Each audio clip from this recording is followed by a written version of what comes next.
The red light is on, so you know what that means. We are live. I think the realness is having a little technical difficulties, but guess what? Just like always, get ready to party with the Wrestling Realm tonight. Let's see if he's back. There he is. No. There we go. Those were not technical difficulties.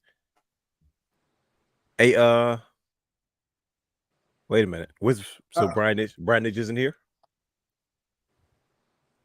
No? There's no guest. There's nobody here. And neither is Brother Hugh. No, it's just me and you. Just looks like it's just me and you. Oh, if that's the case, sorry, buddy, this is a stick up. Because guess what? I'm hijacking the show. It's not no regular Wrestling Wrealm now. I'm throwing the regular script out. I'm hijacking the show. Ladies and gentlemen, welcome to the very first episode of Realness Reacts. Let's get it!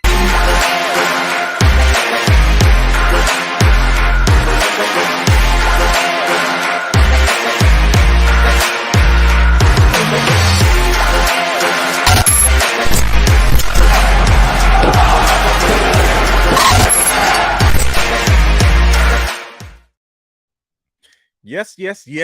I couldn't even do woo because it's not even the Wrestling Realm now. Don't adjust your screens. That is right, ladies and gentlemen. Brian H is on assignment. Brother Hugh is out. I have no reason to behave myself. Brother Guy, you just got to go along for the ride. Welcome to the inaugural episode of Realness Reacts. This is still the Wrestling Realm now, but this is a Realness Reacts Takeover edition. I figured I'd try this on the side. Hey, brother, listen. Welcome to the Realness Lounge. How do you like the place? Take a look around. It's beautiful, isn't it? I don't know. I think Championship Culture going to step it up because when we took over, it was announced, and I even put on a suit for that. But this is like the red and black brand of the Wrestling Realm. That's all I'm gonna say.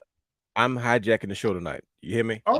This is what the Realness Reacts is going to look like. But guess what? Shoot, I keep telling them, don't leave me in charge of the controls. They should have told you to produce the show and get everything done tonight. Because guess what? Now I'm running the show tonight. Welcome. Let me ask you this though. Yes. Does this make me the first guest on Realness Reacts?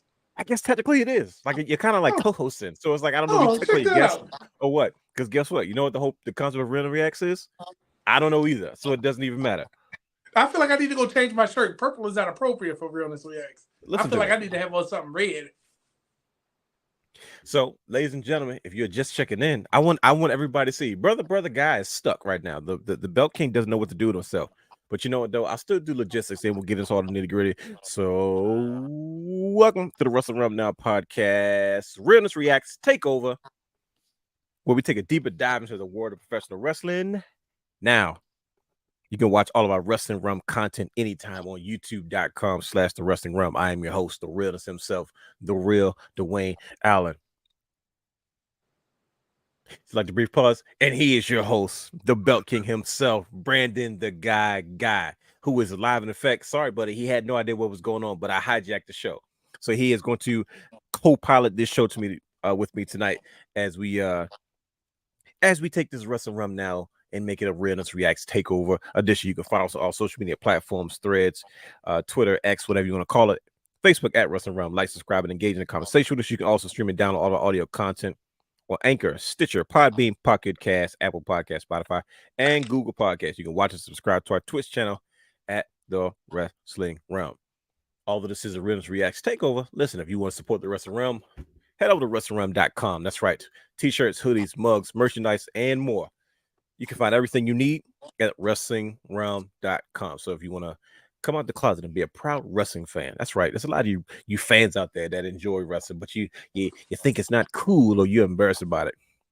Show how proud you want to be a wrestling fan by getting a proud wrestling fan T-shirt at WrestlingWrealm.com.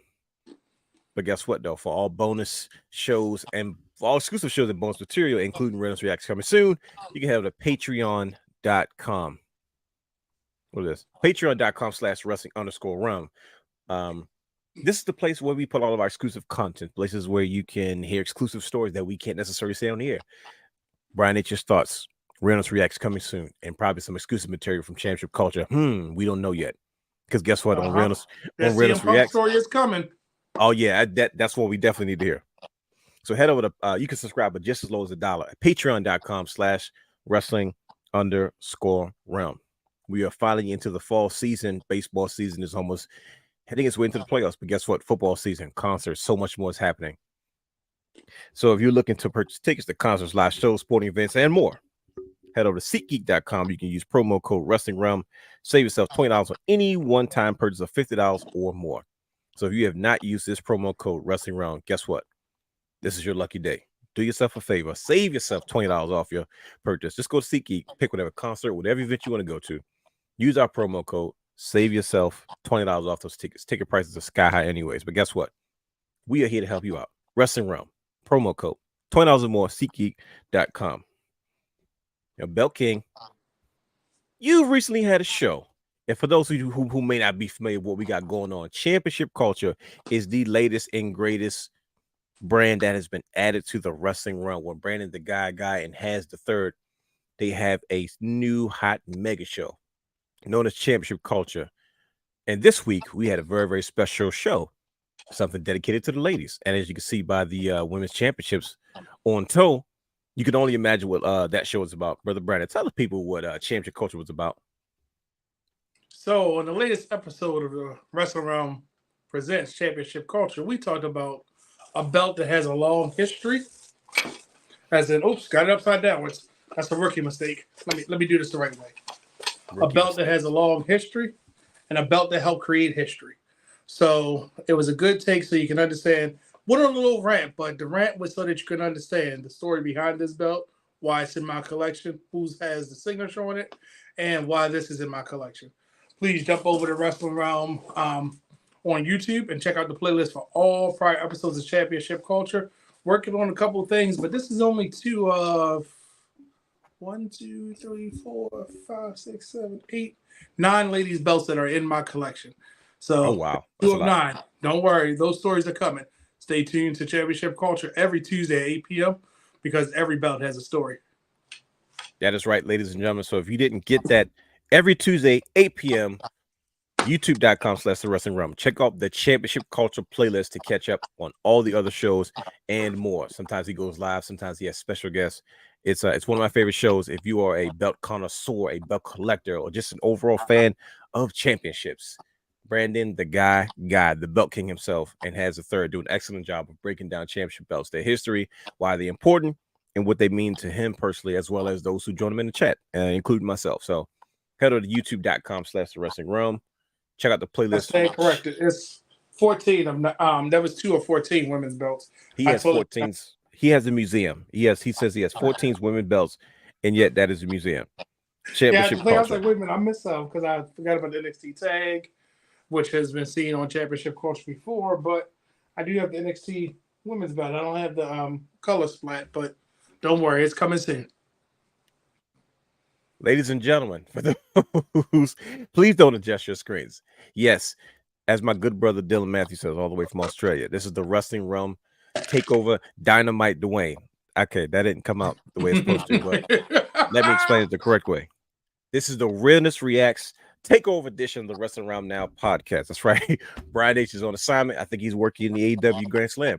Brother Hugh is out, and Brother Brandon was just stuck here. There was nothing you can do about it. So guess what I decided to do? I decided to hijack the show. That's right. Realness Reacts is officially taking over the Wrestling Wrealm Now podcast tonight.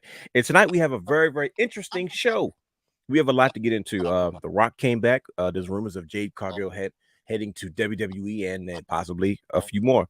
But we are here to talk about Pro Wrestling Illustrated's top 500. We're going to take a look at their top 10 and see if they get it right, because I think it's time for us to make a list, because guess what? You just made the list. So definitely shout out to Brian H. Has the Third, as they are away. We miss you, good brothers. Too sweet. But this is what happens when you leave me in charge. I stop messing around with things. And this is going to be one of those shows. But first of all, good brother Brandon, what did you watch this week? So I didn't watch all of it, but I watched part of NXT. I watched some of Monday Night Raw. And I didn't dive into anything besides taking a revisit down memory lane on some of those TNA knockout matches to prepare for Ladies' Night. I forgot how much history was in that white strap. And it took me down the road, and one of my favorite matches that I totally forgot about was, and I wouldn't say forgot about, but, you know, we've had such great women's matches now. was Tara versus oh my gosh, why am I drawing a blank? The 2 out of 3 falls match where Tara won both falls. And it was kind of different for me because I was like, wait a minute.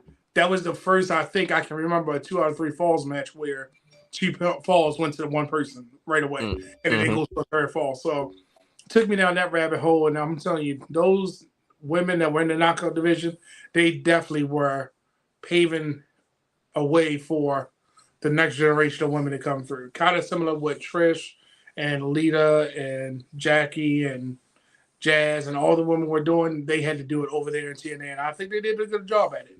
I really think that, when the veterans came over like Tara and Mickey James, it did nothing but added to what they had already established. So I think we encourage anybody go back and watch the early TNA days of the knockout division. There wasn't no bathroom matches how the WWE were portraying some of their women's matches. They were having good quality matches, 12-minute matches compared to a 2-minute match where the entrance is longer than the match. So that's all I'm gonna say. But that's what I watched. Sound like you had a rent going on right there, buddy.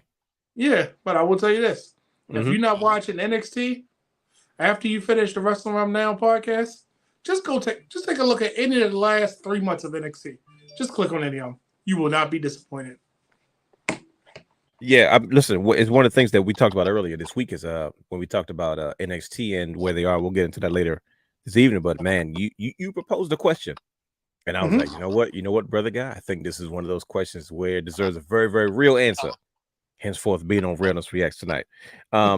Question for you: you talked about did you watch Impact 1000? Did you catch that? Since you were an early TNA guy, most people don't notice, but you were, like I said, you pretty much said you were early TNA guy. You were very early supporter of women's wrestling before it was like the cool thing to do. And I remember just based off your knowledge and expertise, did you get a chance to watch Impact 1000?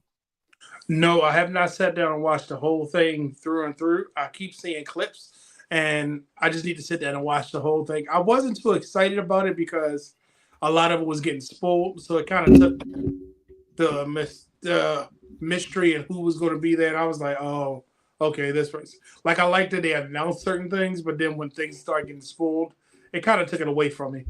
Because remember, that's what TNA was for. Like, you might have heard, oh, Kurt Angle left, but he showed up at Impact. You know what I mean? You didn't know that he was Impact bound until he showed up. Christian Cage left WWE, Booker T left, and then they showed up. It wasn't like how the internet has run wrestling now. So, no, I didn't watch Impact 1000 in its entirety. I will say that. Well, let me ask you this. Did you feel some type of way, or how do you feel about Jeff Jarrett not appearing on the show? I feel some kind of way about that. Okay, well, no, why? Now, of course, I read the quote. He said he didn't feel no type of way about it, but I said that he's got to. And I mean, that was his company, and he pretty much lost control of it. But at the end of the day, why wouldn't Jeff Jarrett kind of, they've had a working relationship with Impact before. I'm trying to figure out why Jeff Jarrett couldn't be a part of such an event. At least reach out to him. You know what I mean?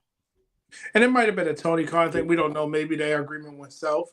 But for the fact that you didn't have a founder of TNA at Impact 1000 kind of says like, yeah, it was a couple other people missing, but having him, that's like if Gail Kim was missing, we'd be like, where's Gail Kim?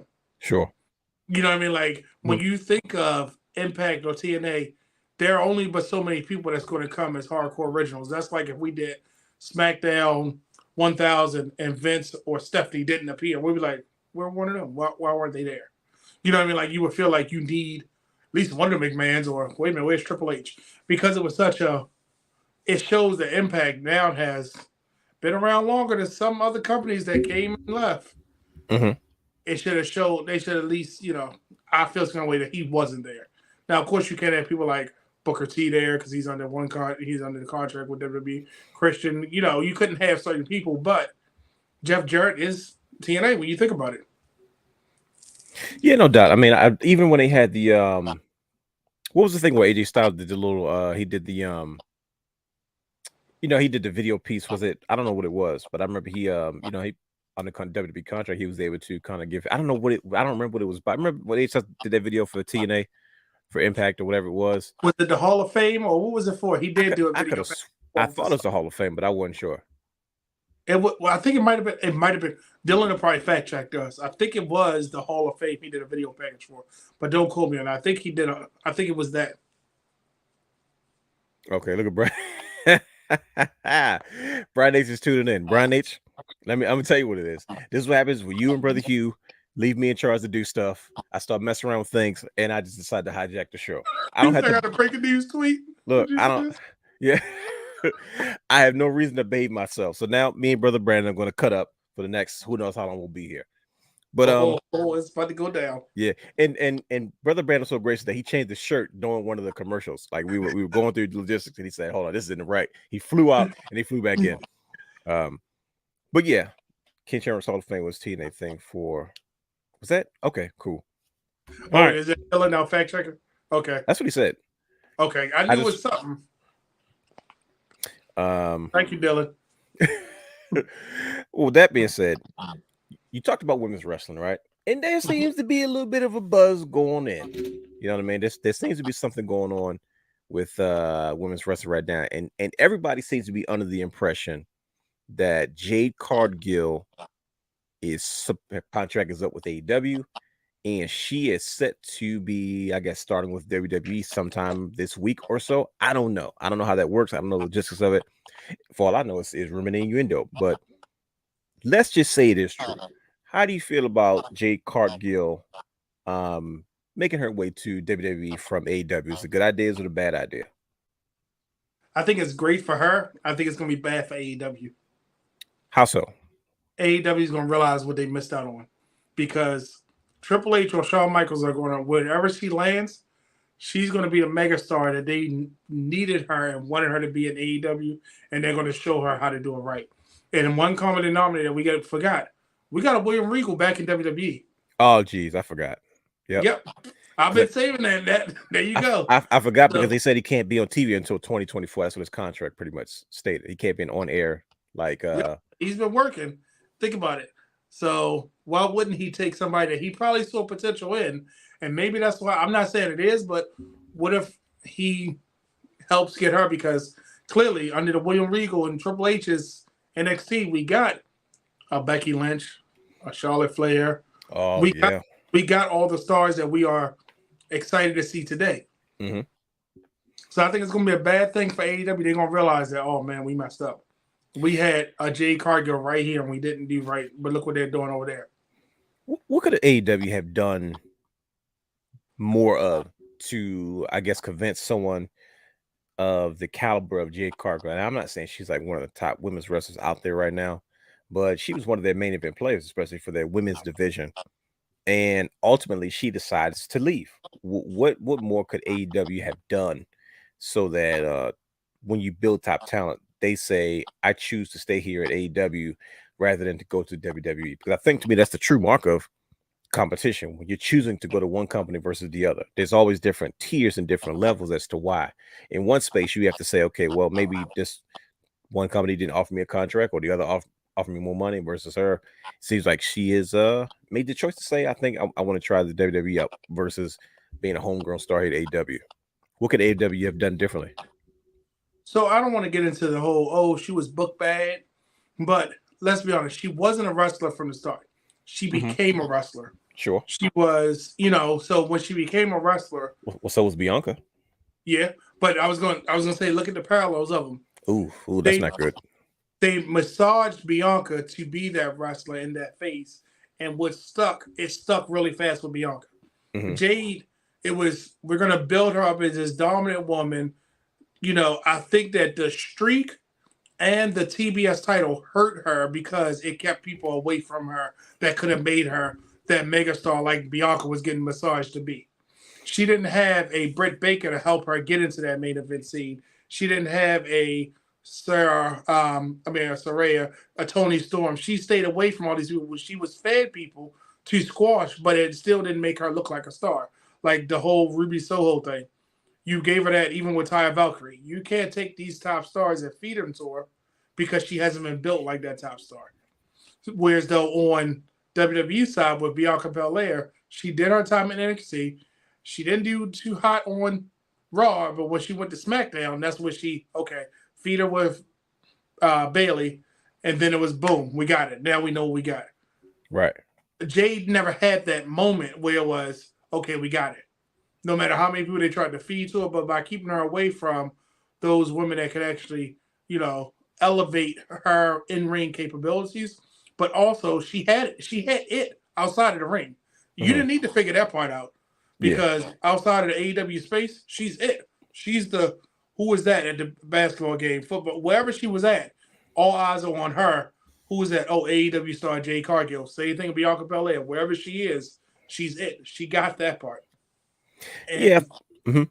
and I hate to say it, and this is just the leaning into the fraternity side. I think they Uh-oh. waited too late to point out that she was an AKA. Yeah, that's dumb. They should have been pointed that out. That Like, was the largest sorority in America, I believe.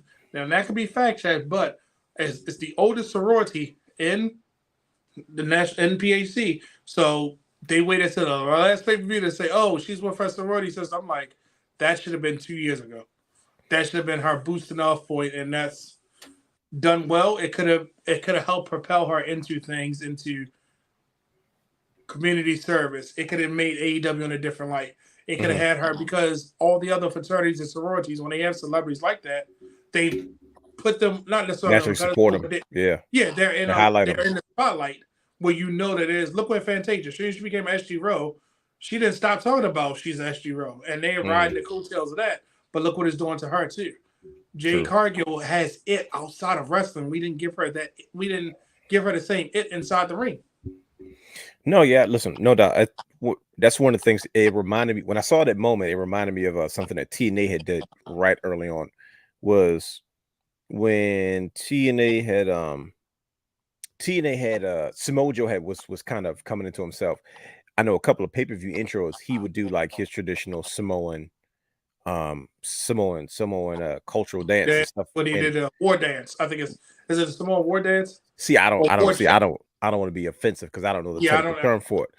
So, but I do know is I remember reading I had an old magazine on Pro Wrestling Illustrated where he was on the cover, and ironically, it was PWI 500, and he was on there with his parents. But he talked about growing up. That's what he did traditionally. That's what his father did for a living.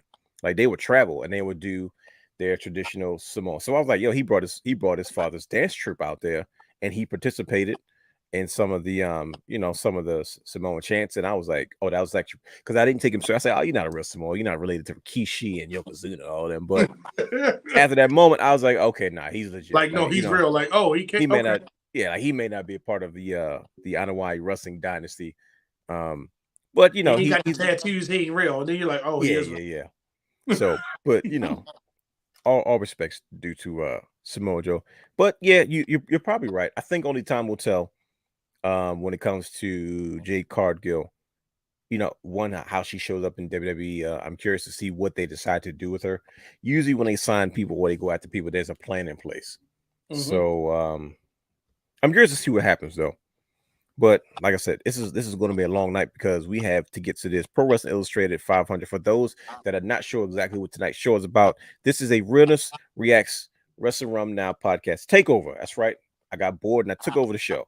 But today we're gonna take a very controversial stab at this. The PWI 500 is almost like a holiday for wrestling fans, and it seems like this is where a lot of the conversations and debates come. Because tonight we're going to debate and figure out if the Pro Wrestling Illustrated 500 got the top 10 right. Obviously, the Shield is on top once again. The Shield is still running the world, but that is going to be the main event of tonight's show. But before we get to the main event, because that's going to take up majority of the time, finally, The Rock has come back to WWE.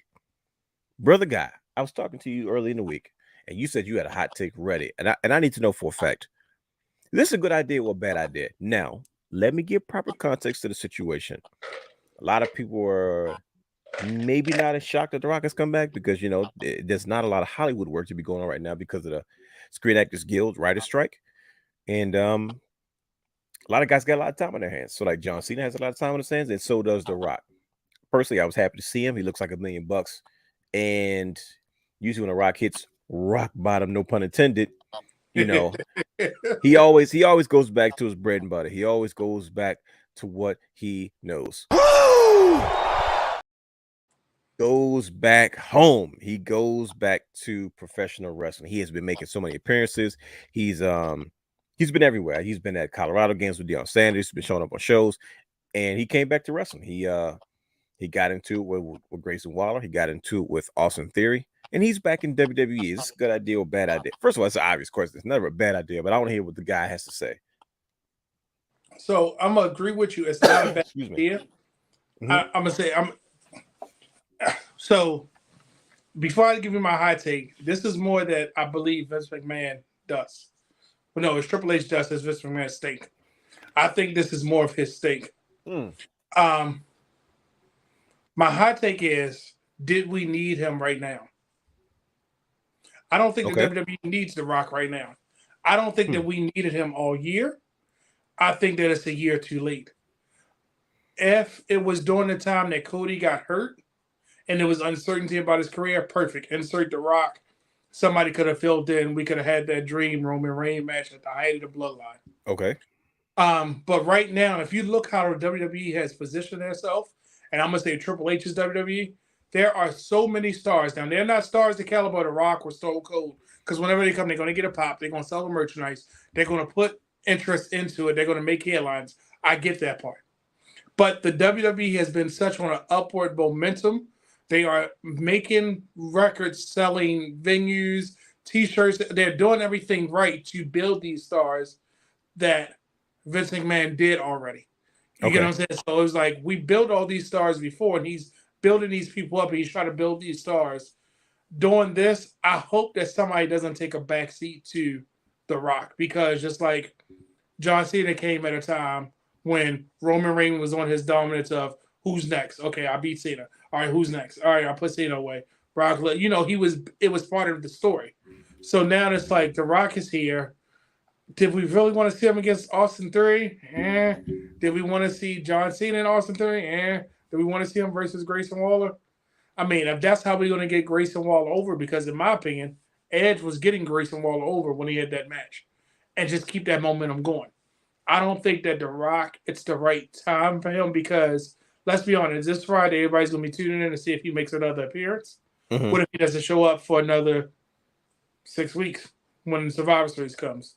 What if he doesn't show up till Survivor Series? Are we really going to bank on the fact that him and Cena are going to be here? Because now that segment, was that the reason that our tag team match was so short yet again with Delgado, Fellows, and Sasmo? I don't know. Because they're going to be here next week and The Rock isn't. Well, that's the thing, though. I think anytime The Rock shows up, it's automatically a big deal.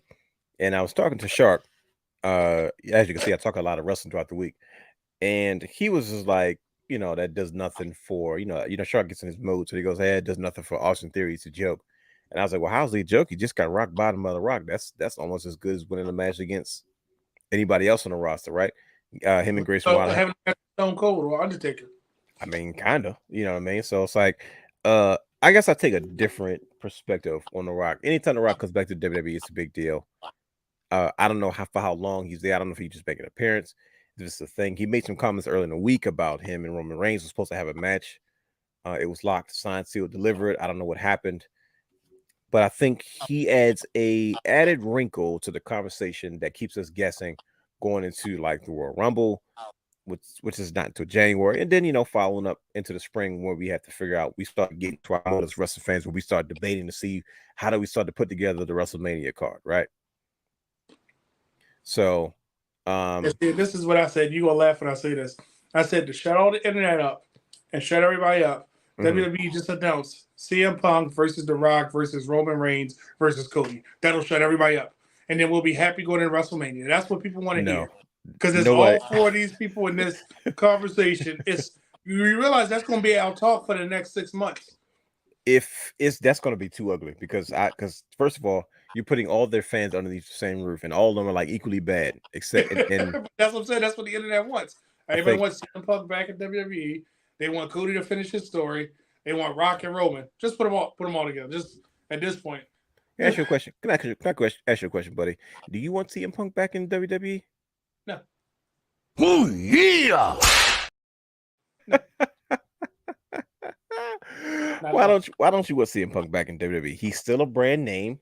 He probably has a new appreciation for how WWE's run, that he's been in AEW and got his moment and used them up to get the rub back, just to test the water, see if the fans still love him. You're not feeling CM Punk at this point? We don't need him. It's not about needing him, but I guess this is.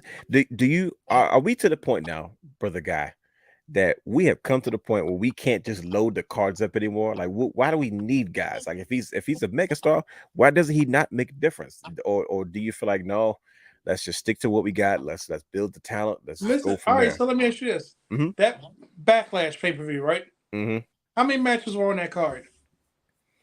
It was what, 5 at the most? It was 5 or 6, was it? Yeah, No it was. pre-match, right? No, it wasn't a whole lot of. It wasn't a whole lot of fluff. Wasn't a whole lot of extra stuff. Now I'm gonna over exaggerate. The Mhm. Backlash with Shinsuke was on the cover because that was his first match on the main roster. Mhm. There was 746 matches. Well, It yeah, lasted from 2 o'clock in the afternoon to about midnight, right? yeah, kind Which of. one do you remember more? Yeah, you We kind of got a got point. quality now. We have quality. Matt, put it like this: would you rather see CM Punk match or would you rather see Chad Gable and Gunther in a match? Man, look. Oh, you didn't know? I mean, at this point, after Monday, would you want to see Kofi Kingston and Ivar in a match, or would you want to see CM Punk? Because that match, who told them to do that? I want to know who. They probably got back to the curtain and he said, "Who said do that? Stop that! Don't be." They are lucky that he whose name should not be mentioned, because every time we mention his name, we have technical difficulties, wasn't back there, because I'm like, wait a minute. Well, they're like, it's like you got to be calculated about stealing the show. And Kofi and Ivar was like, okay, we're just gonna go out there, we're just gonna casually act like we're gonna do things one way, and then we're Yeah, gonna we steal the show. I was looking like, who gave them permission to put on this type of match, and who has to follow this? Who's that? The TJ. Somebody go get him. Tell him stop it. Who did that? I want to know who the producer of the match is, because I Bobby was. Ray, did you do that? Who did that? It mattered. And listen, I wouldn't be surprised, because I was like, wait a minute, why are they allowed to go out there and do such a thing? But they gave them time. I think it's a perfect way to keep those type of feuds alive, especially when somebody's hurt. But you know what, brother guy, I think you might have changed my mind. The Belt King has changed my mind, because I was thinking probably something a little bit differently. But I'm like, I'm still mentally in the space of the spectacle, right? Okay. That's And what which that's is good because that's what wrestling is, the moments. and that's what I'm thinking. But you kind of like, well, when you think about NXT, you think about a lot of the guys that are performing, a lot of the guys that are showing up. I'm like, you know what? You kind of might be right. We probably don't need all this stuff. It's because we have enough star power where the WWE's making money, shattering records, doing things beyond what they usually do. But yet they found that balance of creating new superstars. And that's the one thing I've always given WWE credit for, especially under Triple H's reign in NXT. And then as they transition to the main rosters, that he has successfully found a way to make money and still create new stars. I know it's not the easiest thing to do. Nope. Tony, And you can put a rocket to anybody's back because everybody's been simmering. So it's like, at what point? Because a year ago we were booing Chad Gable. Now we yeah, were like, man, Gunther made his kids cry in the match. Like, yeah, it's going to be a payoff for that. Like, it's got to be a happy moment. And I'm like, all right, just keep in Triple H we trust. Just let him keep like, I trust them, and I trust Shawn Michaels. I'm excited about No Mercy. I just want to see what they're going to do for this, because anytime Becky Lynch, and you might have fact checked me, had more ratings when she won the title than I think some of the segments on Monday Night Raw, that tells yeah. you they got special. No doubt. That was the thing about Becky. That's what made her the man. And she was the needle pusher. He was the money maker. So when you start drawing on the same level as the men, you've hit superstar status. You're not a women's superstar, like you're just flat out superstar. Yep. And that's one of the things that she has done. I think that's one of the ways that NXT benefits, because I have not been as interested in Tiffany Stratton as much as I am now, because I'm a firm believer that you need that major feud to make me care about you. It's tough to have new, fresh faces make you care. Like, I first met AJ Styles because I was familiar with Jeff Jarrett. I was like, oh, snap, it's Double J. Like, what the heck? And who is this? And then I see AJ Styles. I'm like, yo, who is this young dude, AJ Styles, flying around like that? And the Pele kick, yeah, and like, the final step. You're like, I mean, why he spinning like that? Young AJ used to do some wild stuff, but I'm a firm believer in that. And I'm like, I think Tiffany Stratton has met her match. Like, she needs this.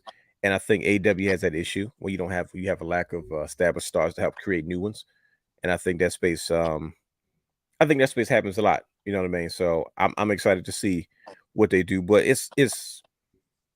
I'm with you, brother. I trust Triple H. I trust Shawn Michaels. Like I said, I didn't trust DX as executives just yet. But man, the fact that Triple H is righting all the wrongs, he's like going back, and he's giving Shayna a run that she deserved.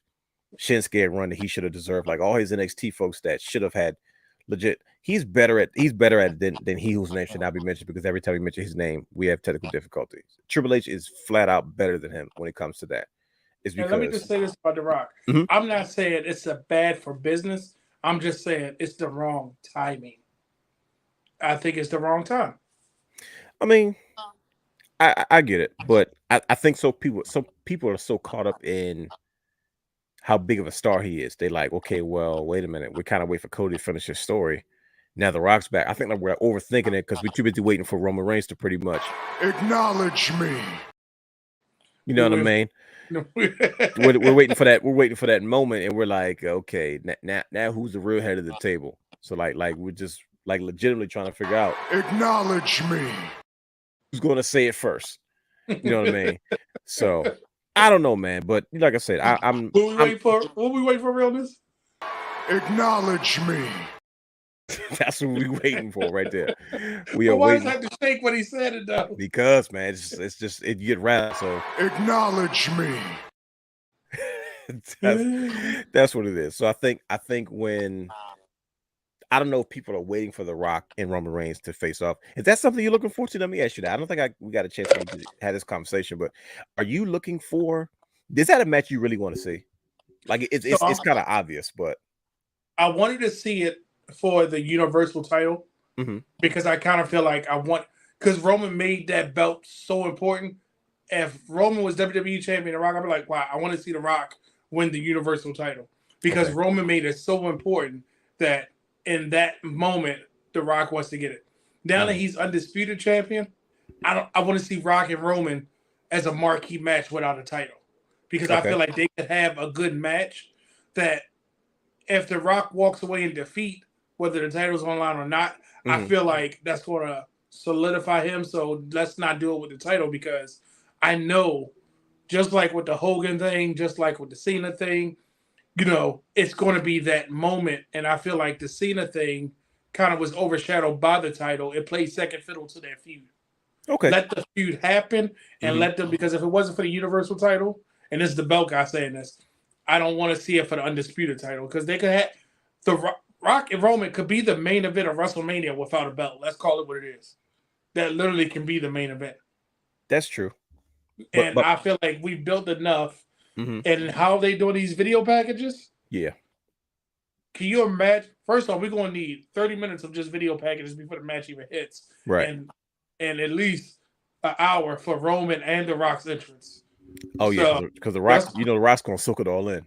Yeah. And that music going to replay 16 times. But see, I think here's where I'm conflicted as, because what main event would you rather see? Would you rather see Cody Rhodes finish the story against Roman Reigns and finally dethrone the tribal chief, or do you want that story to kind of continue and go to The Rock versus Roman Reigns? Like, which one do you really want to see? See, like both have their advantages, right? It's because one ends one era and jump starts the next, which could lead to a boom, right? Because we saw it happen before with WrestleMania 14 with Shawn Michaels and Stone Cold Steve Austin. Shawn Michaels losing to Stone Cold Steve Austin, it jump started the Austin era, and the rest is history. The rest is history. Like that Monday when they switched those belts, it was off to the races. You know what I mean? When the Big Eagle was born, so was Stone Cold. Exact. That navy blue belt came down to that ring. It was massive. And then of course we got to make belt references because you're the belt guy. And then of course that's the same night Triple H made the announcement that a new DX member is going to be a new DX army. And I was like, man, it really jump started an era. And I'm like, man, maybe we could have such a thing again. And mind you, Shawn Michaels was forced out because he didn't want to leave, and neither did Bret Hart to a degree. So you have that situation where we say, okay, Roman versus Cody. This jump starts the Cody Rhodes era, and we go with this with modern day Lex Express All American guy, All American Nightmare babyface run, or like I said, we still figure out what's going on with this whole bloodline situation. What's going on with the Anoa'i Fatu Maivia Samoan wrestling dynasty is because if you notice on I believe SmackDown, we had a situation where Paul Heyman's confused. Did you notice that he seems so confused? He's like trying to give instructions to Solo, and Solo's doing whatever he wants to do, and he's telling the wise man, I know what I have to do. I had my instructions, and Paul Heyman's like, wait a minute, but my phone didn't ring. Who are these instructions coming from? And I'm like, say, there they go.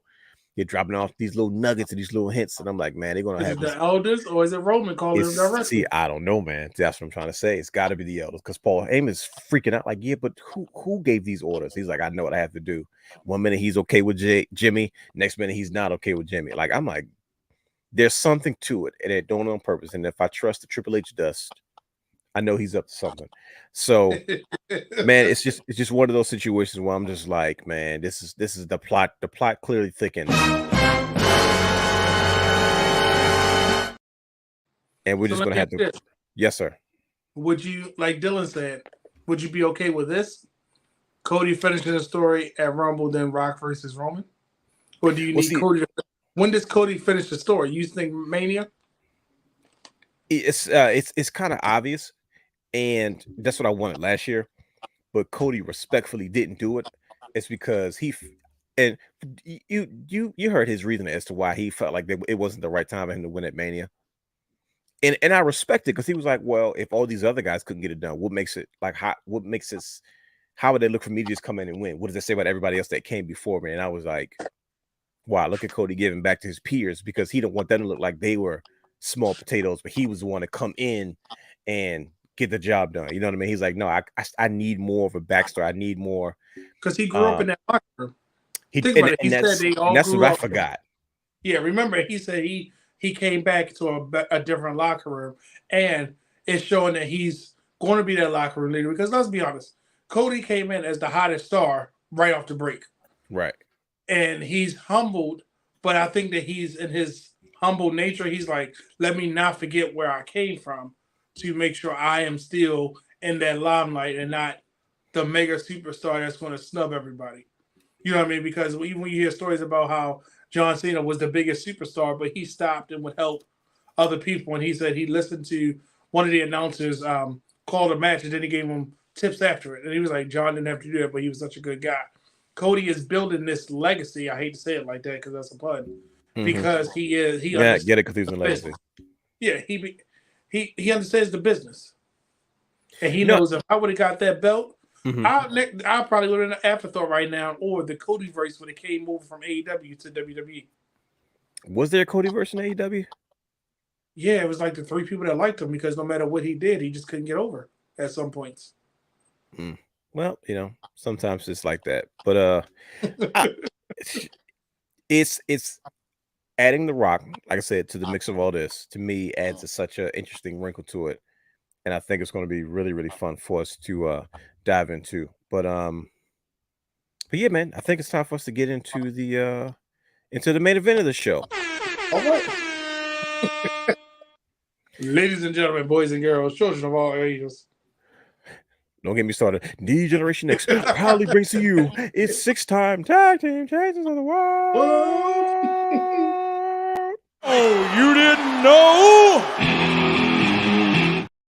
Didn't know? That never gets old. The PWI 500. Did they get the top 10 right? Like I said early in the show, ladies and gentlemen, please do not adjust your screens. What you are seeing is a Realness Reacts takeover. That's right. I hijacked the show. Brian H is away working AEW. Brother Hugh was out, and Brother Guy had no choice but to go along with the foolishness.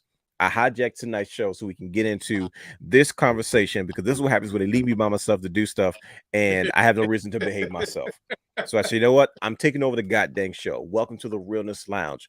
We are going to finally talk about Pro Wrestling Illustrated's top 500, their top 10. First of all, let me ask you this. Did you get a good look at the list? Yes. Okay, so you got a good look at the list, and is there anything about that list, first and foremost, before we get into the details of it, that stuck out to you personally, where you said either one, okay, that makes sense, or in other situations you say, no, they didn't get this right? Marsha Slamovich being the only woman on there. Okay, do tell. Talk about it. If anybody knows anything about the indie scene, she's a former GCW champion. She's been featured in Impact Wrestling. Can't really tell if she's actual on the roster or not. but because she's a former GCW champion and former champion everywhere else she's been, I thought it was weird. And me and brother, he was talking about it that she's the only female to make the list. So that means she made so many waves. And I'm gonna tell you what number she is. But it was interesting to see that, and I was like, wow, she really is on there. Number 15. Right. So out of all 500 male wrestlers, they thought of her enough to be that high in the category because of her body of work. Yeah, I'm not the most familiar with her. Tell me a little bit more about her, where she's from, and all that good stuff. So I became aware of her in GCW because I think she beat Nick Gage. Oh, well, shoot. Say less. God dang. I think it was Nick Gage because it was a big deal that she was the GCW champion. She's been in just about every other promotion and been the women's champion. Give me a second. I'm gonna pull up her accolades because she has a lot of them. But I know she's been in Impact a lot, and she's one of those women that will wrestle the men, but she's an all around. She's not like a deathmatch person. She's actually a good wrestler when you see it. But I'm like, give me 1 second. Let me pull up her. Yes. So they have her. They have her over Daniel Bryan at 16, over Will Ospreay at 17. Is that justified? So I'm gonna this is why we're gonna have this conversation. So now here she is. She was the AAW Women's Champion, the CFW Undisputed Champion. She's currently ETW, which is Unexpected Wrestling. Keys to the East Coast Champion, first time champion. She won one of their tournament, GCW World Champion one time tag team champion with Killer Kelly and Impact. And notable anything else, she was the West Coast Pro Women's Champion one time and TCW Champion one time. VPW Women's Champion as well. So she's had accolades, and even on Global GSW World Champion and GSW Syndicated Champion one time. So she's had a lot of accolades, and she's been like, I don't want to call her the queen of the indies because I don't want to insult any other women doing the indies, but she did things that other wrestlers really haven't. She's broke down a lot of barriers. But as far as the 500, where she landed, so I tried to put my bias to the side when it came to, because I understand he's been only hurt for like, what, 2 or 3 months? But Bryan Danielson should never not be in the top 10 of no conversation. Man, speak on it. He should always, I think this man, not over the last year, from his total body of work, no matter what conversation you have, he's got to be in somebody's top 10. And if you talk about just the top 10 ponytails, he's in it. Top 10 beard, he got it. But when it comes to wrestling, he cannot not be in your top 10. And even so, you're telling me that Josh Alexander, who was hurt most of the year, did enough in that time that he wasn't hurt to be in the top 10. And I'm a Josh Alexander fan. But you're saying he has a spot more than Daniel Bryan, and I'm not taking anything away from Orange Cassidy. He had a great year. Orange Cassidy had, sound like him, is banger after banger after banger. Definitely deserves to be in the top 10. You're right. But I'm gonna give you the stretch that I really have a problem with it. Okay, talk to me. His Blackpool Combat Club brother being number 3. I just don't see him being number 3 and Daniel Bryan being 15. No, that doesn't make sense to me. So let's just get into it. So this is I'm gonna put the show graphic on there tonight. I'm a little moving all over the place because I'm just not behaving myself and I don't care. So I'll put the show graphic up there. That's the cover of Pro Wrestling Illustrated. For those who are watching, we have the show graphic up tonight. We have The Rock on one side, but we have the cover of Pro Wrestling Illustrated, and there, what does I say, 33rd annual PWI 500, and clearly it talks about the Shield lives on, it rules the world. So let's just go ahead and just name the top 10, of the 2023 Pro Wrestling Illustrated 500 list. So at number 1, should I do which way should I do 10 to 1 or 1 to 10? Do 10 to 1. Oh, let's do 10 to 1. That makes more sense. So we have Cody Rhodes at 10. That just already doesn't make any sense. Josh Alexander at 9. No disrespect. Orange Cassidy at 8. Kachiko Okada at 7. MJF at 6. El Hijo del Vikingo at 5. Gunta at 4. John Moxley at 3. Roman Reigns at 2. Seth Rollins at 1. All right. So Let me just say, there's no way in the world Cody Rhodes is sitting at number 10. Cut it There out. is no way you have a top 10 without Daniel Bryan, like Okada, Will Ospreay. Will Ospreay had a heck of a year. How do you not have those three in that? Okada, hands down, him and Daniel Bryan will always be in the top 10 of anything. Will Ospreay has proved himself. Switchblade fell off a little, so I understand why he's not in the top 10. Yeah.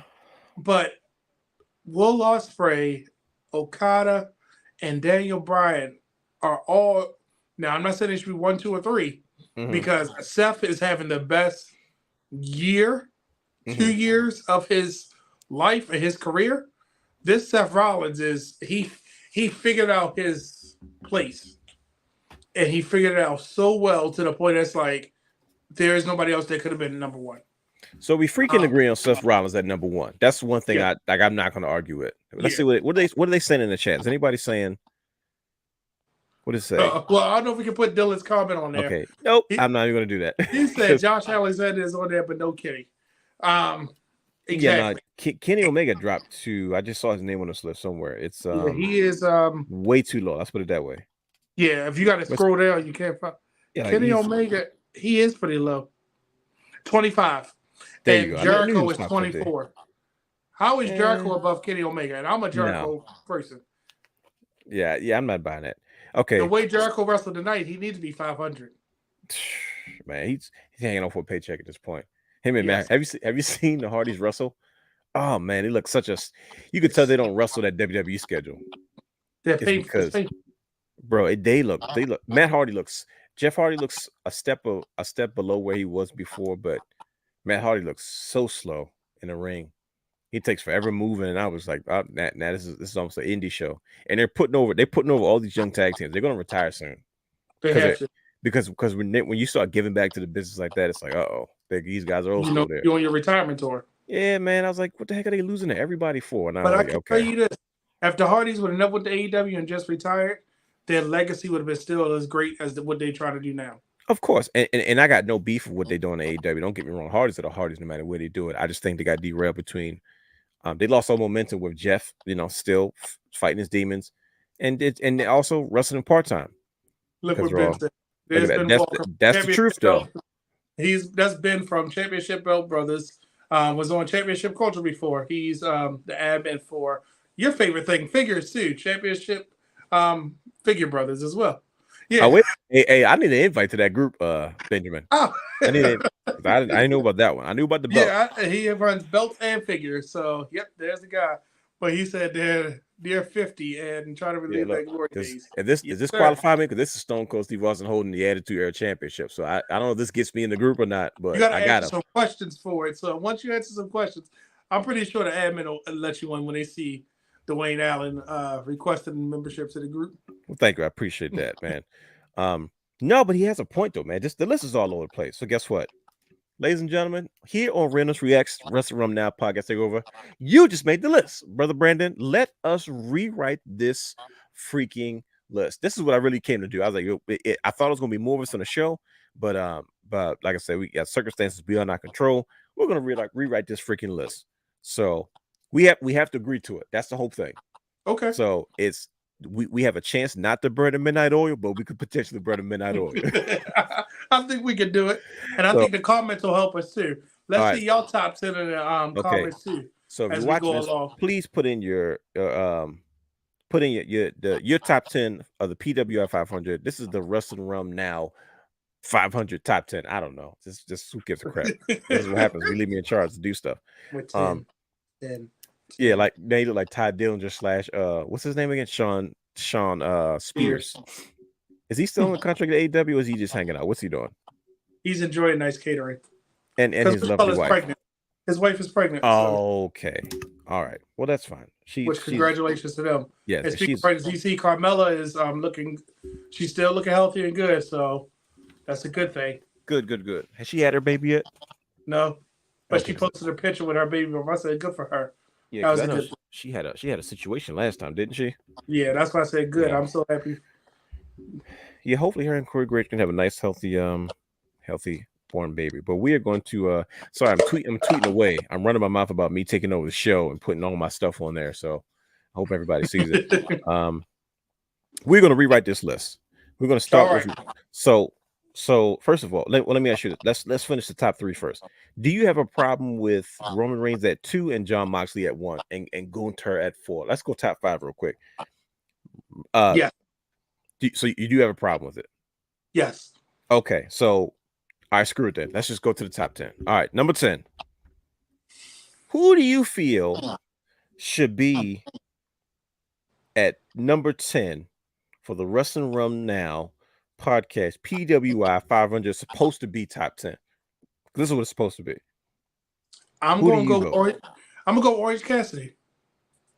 Orange Cassidy. Why? Number 10. Why do you vote Orange Cassidy at number 10? He took a title and put emphasis on it and didn't miss a beat the whole time.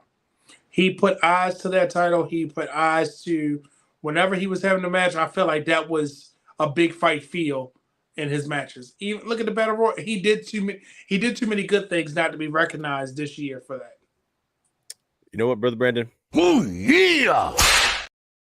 I think I agree with you. We're gonna put Orange Cassidy at number 10. Orange Cassidy. And like I said, too bad Brother Hugh in here because he could put this graphic together. I think I'm gonna have to do it tomorrow myself. I'm not sure. Oh, we'll see how he's gonna watch the show. He's gonna clip it. We'll see how he's feeling. All right, okay. Number 9. Who would you put? Okay, this is good. So I'm gonna let you take it. This is rapid fire. This is cool. I like this. Now this is working. Okay. This is Realist Reacts. I told you I don't know what the show's gonna be about. It's like Seinfeld.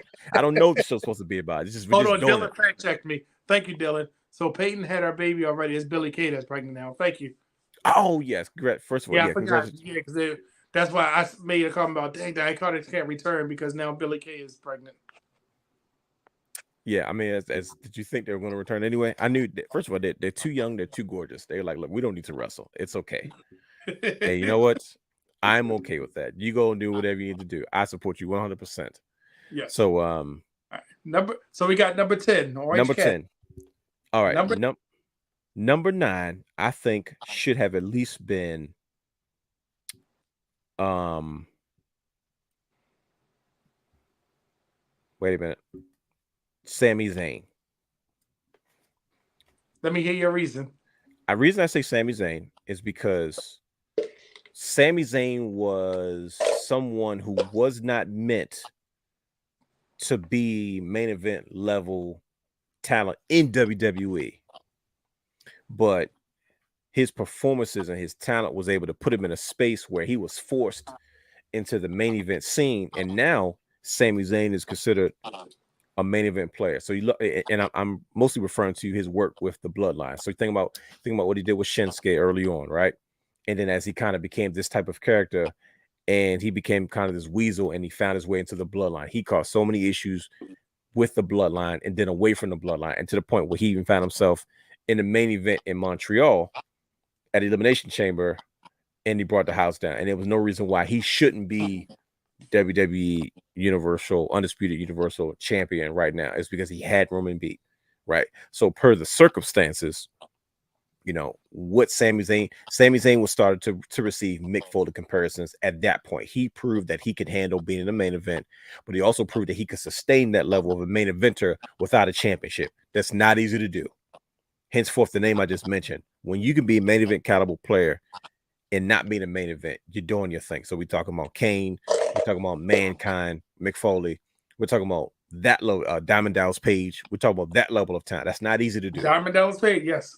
You know what I mean? Like Diamond Dallas Page was never he didn't get into that. He didn't get into the WCW World Championship title picture until WCW was in the toilet. But he was always a main event player for the longest time. And we talk about with the NWO on the card, he had his spot, right?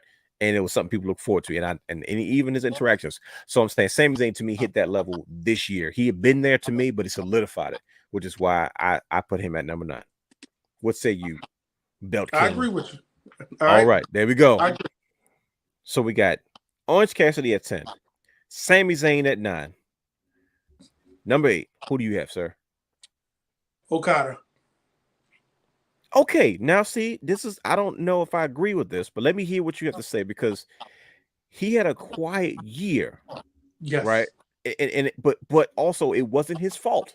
So go ahead. I want to hear what you have to say. So I'm gonna say this about Okada. Because he's in that same space as Daniel Bryan, every match that he had, you wanted to see. True. He didn't under-deliver, but he wasn't in the spotlight. But you notice with New Japan, they often do that with the top guys. They'll rotate him, but as soon as they need to pull him back, he's right there. Case in point, he carried a whole pay-per-view with Daniel Bryan without any title, without much build-up, with just saying, we're going to wrestle. And because of that, even though he's the number 0.6-man champion right now, he's not making much waves, but at any time, you could cut him on and cut him off. And because of his work that he's done, I put him a little lower because he didn't have the hottest year, but he had the most boringest year either. Okay. All right, that's fair. Okay, I don't disagree with you. And I say that because when you look at his body of work, he was also probably, if you look at a lot of people that came after him, he was probably one of the most consistent at a certain level over the span of a year. So we're talking from last year's PWI 500 to this year's PWI 500. You know, whenever that decision was made. Yeah. So I don't see. There's a lot of guys on this. This is the conflicting part. They had good parts of the year, but they didn't sustain it throughout the year. And that's what I struggle with. Like, that's why I didn't want to talk about Josh Alexander, because when he was there, it was like great, but then he was gone. You know what I mean? Like, well, see, that's why I don't understand why they put him so high as they did. Like, don't get me wrong, he had a solid run, but I'm like, bro, did he really deserve to be at that level? Right. So you have Okada at 8, even though they had him ranked at 7. Yes. And when we get to the other ones, you'll understand why I have him lower. Okay. So we're at number 7. I am going to go with, I think Cesaro belonged in that spot. Claudio Castagnoli. I'm not calling him that. I call him Claudio. But I'm talking about Cesaro.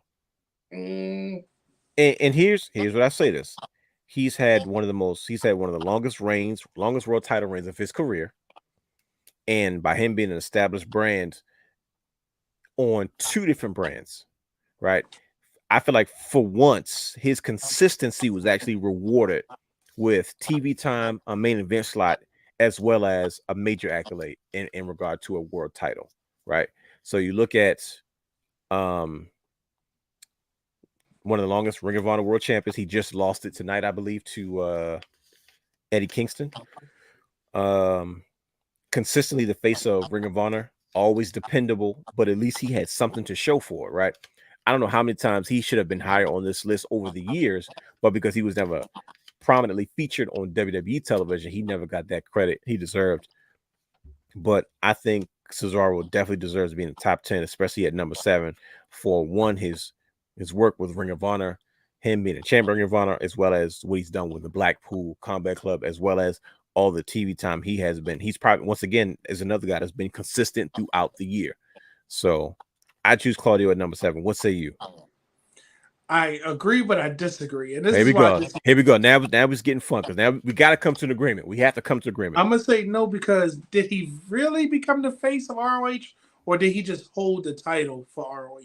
Well, Claudio, who was there any face for Ring of Honor at the end of the day? No, it's literally a trinket at this point. It was the Briscoes at one point. God rest Jamin. Yeah, you get what I'm saying? So it's like, and this is why I'm gonna disagree with you. Okay. He was the back fiddle to a faction on AEW. He lost to the Jericho. He got it back. He really didn't, like, when you think of Ring of Honor in this space, do you automatically think of Claudio or Ember Moon? I'm sorry, Athena. You know, the 2 top champions. Do you really think about them? You kind of gravitate to the tag team champions more, because they've been having, that's been the featured title, because it keeps being in your face for those wrestlers. But I don't think Claudio is the right choice. This is the first year I didn't have him in the top 10 in my mind. And he should have been, because it's the first year he's been a world champion. That's what put him over the edge for me, to be honest with you.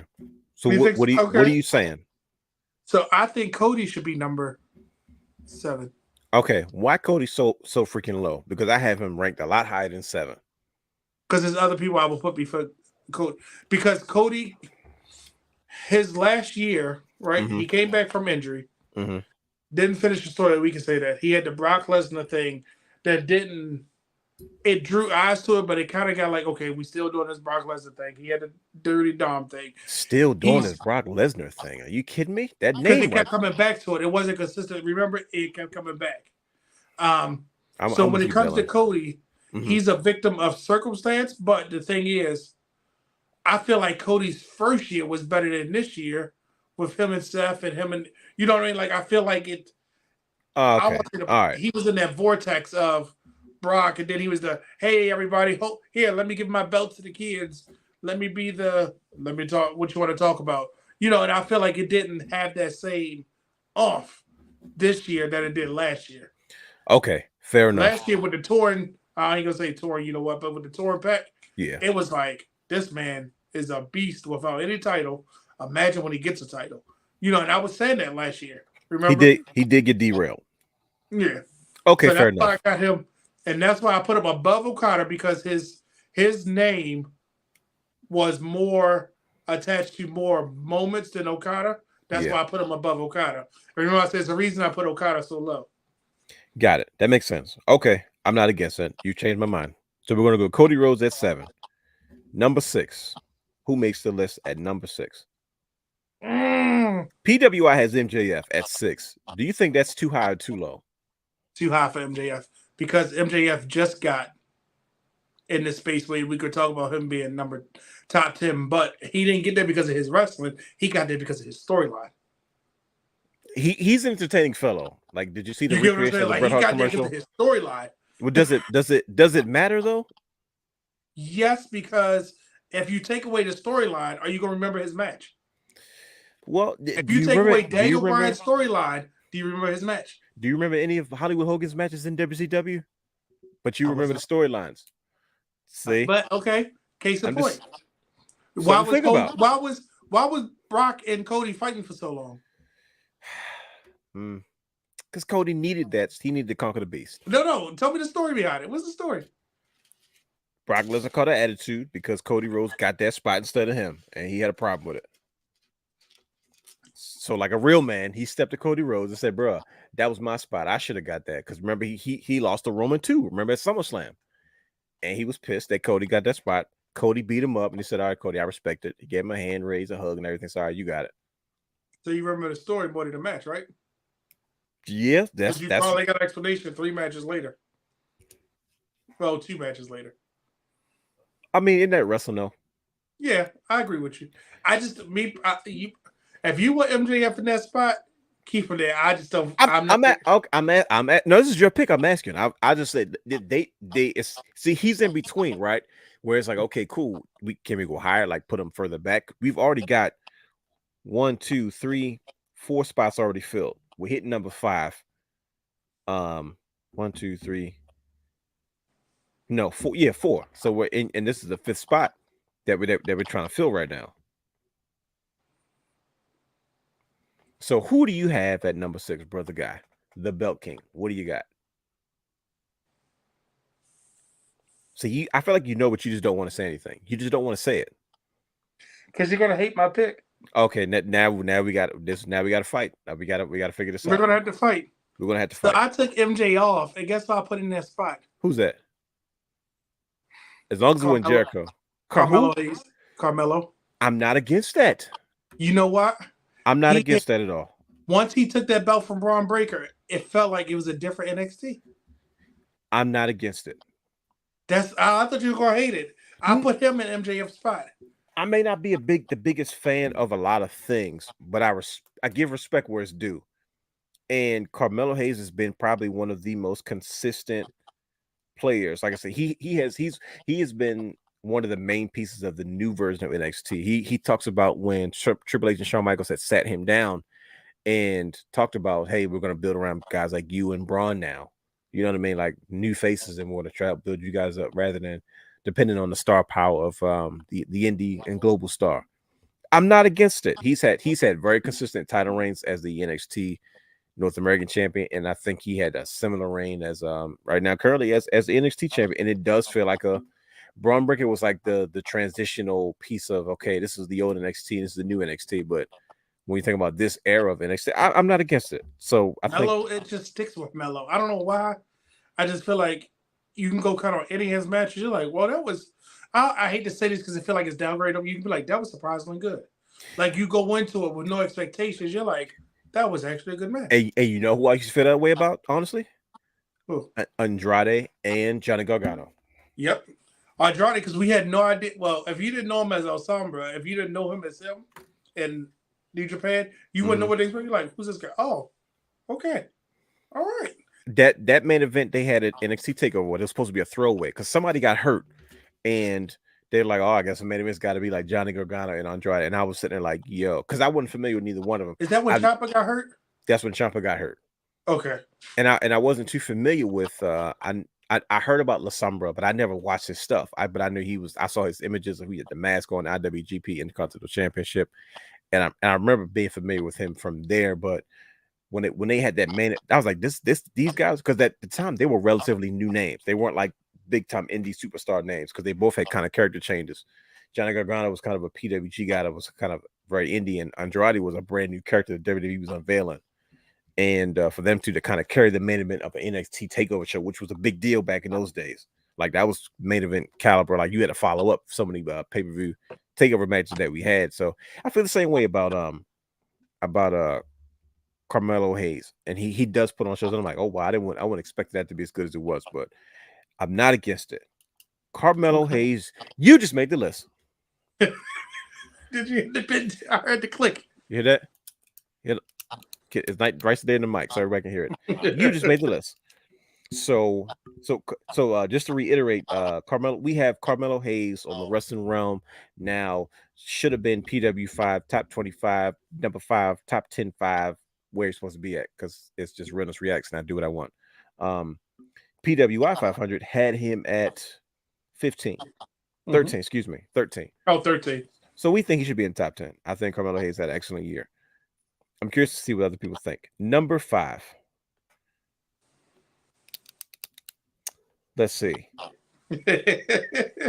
I honestly, at number 5, I definitely put.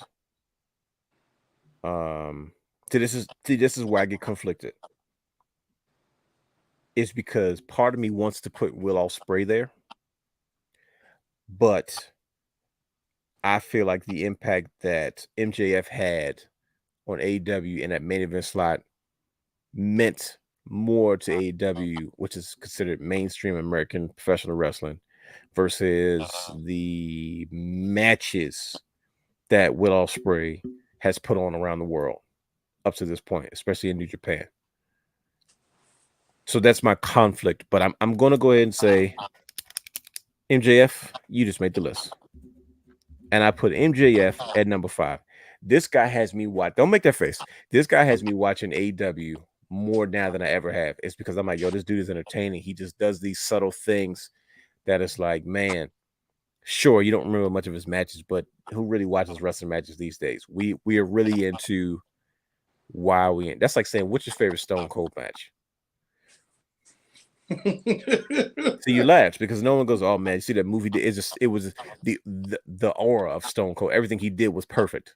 Like it was, you know what I mean? There was no real, you watch Stone Cold because it was Stone Cold. You didn't need any other reason. You're not gonna be like, well, I like when he talks, but he's not that great in the ring. It doesn't matter. Everything Stone Cold touched turned to gold. Right.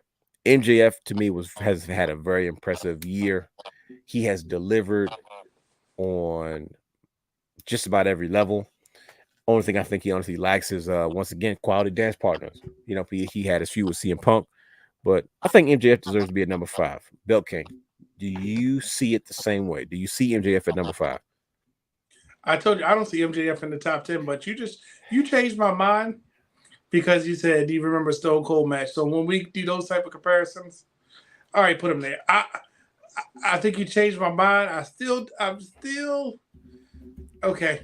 Let's at least talk about it. Okay, let's see. This is what brothers do. Tell me who you had at number 5, and then we can go from there. Gunther. No. See, no. Because when you hear my top 4, you're gonna understand why.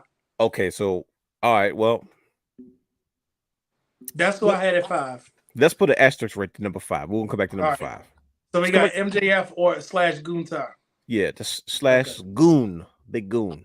Number 4. Who do you have at number 4 on the Wrestling Wrealm? PWI should have been top 5, 10, 5, 5, 10, 5, PWI 500. List at number 4. They have Gunta. Who do you have? You ready for this? I'm just waiting. It's just the dramatic pause is killing me.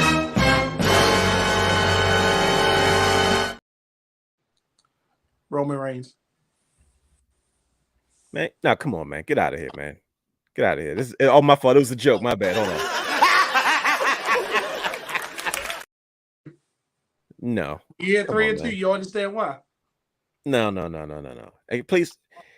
Okay, so besides the fact that when I hear 3 and 2, I understand why. Why did you choose Roman Reigns at number 4? Now we're talking about the PWI 500 top 10, and you decided to go with Roman Reigns at number 4. Help me understand why. This is the guy that's been the hottest storyline of all of professional wrestling. He is the biggest draw in all of professional wrestling right now. He has been one of the most consistent champions that we've had in the past decade or two.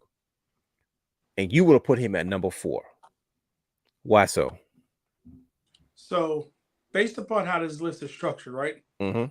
It's based upon what? It's based upon storylines, wrestling, all that good stuff, right? Yes, sir. You said it. Why I put him number 4 at first? He had the hottest storyline. Okay. With that being said, and I'm gonna say unpopular opinion, Roman Reigns has always had. All right, so how do I say this without having Brian Waters come back and say, "Oh, I don't disagree with this"? I'm gonna just say my opinion. When it comes to matches, we know certain people's format with his matches, right? Okay. We know Roman Reigns' format with his matches. Gunther has a format with his match. Gunther's format is everybody feels like a credible threat to me, right? And then I'm going to turn on the heat and then I'm going to win, right? Got it.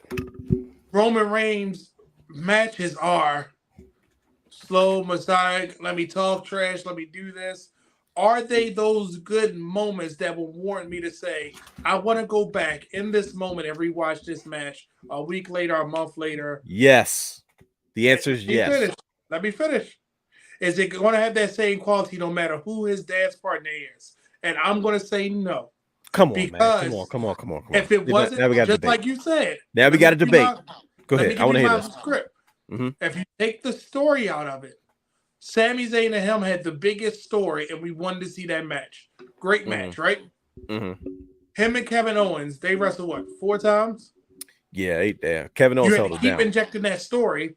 I don't want to go back and watch that match. As great as Kevin Owens is, you're nuts. What? But when you have Daniel Bryan and him, and even with Edge in the mix, it was like, okay, let me watch this match. Consistently, I personally, and everybody, because it's the storyline. Yes, the Bloodline story is great. It is. It's great. But do I want to see, would I go back and consistently want to watch one of his matches, or when I pick somebody from 1, 2, and 3 on my list? And that's why I put him as 4. So help me understand this, brother. Because I hear you, but it doesn't make any sense to me. And I'm not saying you don't make sense. I'm saying I may not just understand the point that you're trying to make. What good dance partner did Roman Reigns not have? Like, what dance partner did he have that was not good, that did not have their own separate story, that was not good enough to, first of all, make Roman Reigns look like the biggest bad guy in all of professional wrestling? Like, and I think that's my problem right there. It was always the biggest bad guy, but every time somebody felt like a credible threat, it was, oh, the bad guy won because of this finish. Oh, they cheated. Yes, that's what I'm saying. Like, it got to the point I'm like, all right, here we go. I'm like, your WrestleMania moment. Remember how you felt at WrestleMania? You keep bringing that up. Why is that But that's how I felt at Clash at the Castle. No. That's how I felt at Extreme Rules with him and Finn Balor. Yes, I believe so. That's how I felt at WrestleMania with him and Edge and Daniel Bryan. You know, those Vince McMahon feelings of we're never going to be happy. If Daniel Bryan would have beat Kofi Kingston at WrestleMania, we would be having the same discussion.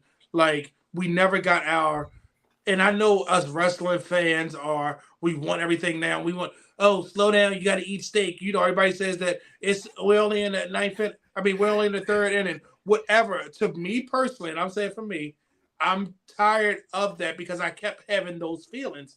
Whereas though the people that are in 1, 2, or 3, I'm going to want to watch their matches well before I go and seek out a Roman Reigns match that doesn't include somebody in my top 3. Okay, that just go ahead. Like for instance, if let's call it what it is. Remember when Seth Rollins trolled him, came back with the Shield music? You felt like this is the end of Roman Reigns. Oh, we cheat to win. Okay, here we go. Oh no, he choked him out. It was like, okay, different. Finally, he didn't have to cheat. He passed out. Okay, he's a bad guy. Then Daniel Bryan, even the match that they had on SmackDown, it was like, okay, come on, Dan, you got to do this. Wow, that was a good match. You just keep going. It's like, yes, the storyline, everybody can talk about the storyline is so great, but I just wish that somebody would take rose-colored glasses off. Yes, the storyline is great, but his matches, I would much rather go watch a Daniel Bryan match, seek out one of those matches before I go watch a Roman Reigns match that doesn't include certain people. And I'm just going to use Clash at the Castle, felt like the biggest big match feel of Drew's life. And it was like, yep, somebody else cheated. Here you go. The bad guy won again. This is almost like Triple H's Reign of Terror done differently.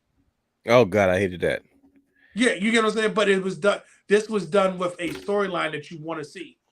Here's my thing. Go ahead. No, go ahead. Finish. If you wanted to see the Triple H's Reign of Terror with Stephanie McMahon cheating, DX cheat, or even when it was Evolution, if it had a better storyline, it would be the same conversation with Roman. Okay, so take that aside, right? Don't get me wrong. All good points. Do I think it's enough to keep him out of the top 3? No, but don't get me wrong. It's enough to think about. Well, I say, okay, you do have a point, but what if you take that out and you add everything else on top of it? What weighs more? So then I would put him in the 3rd spot and put Daniel Bryan in 4th.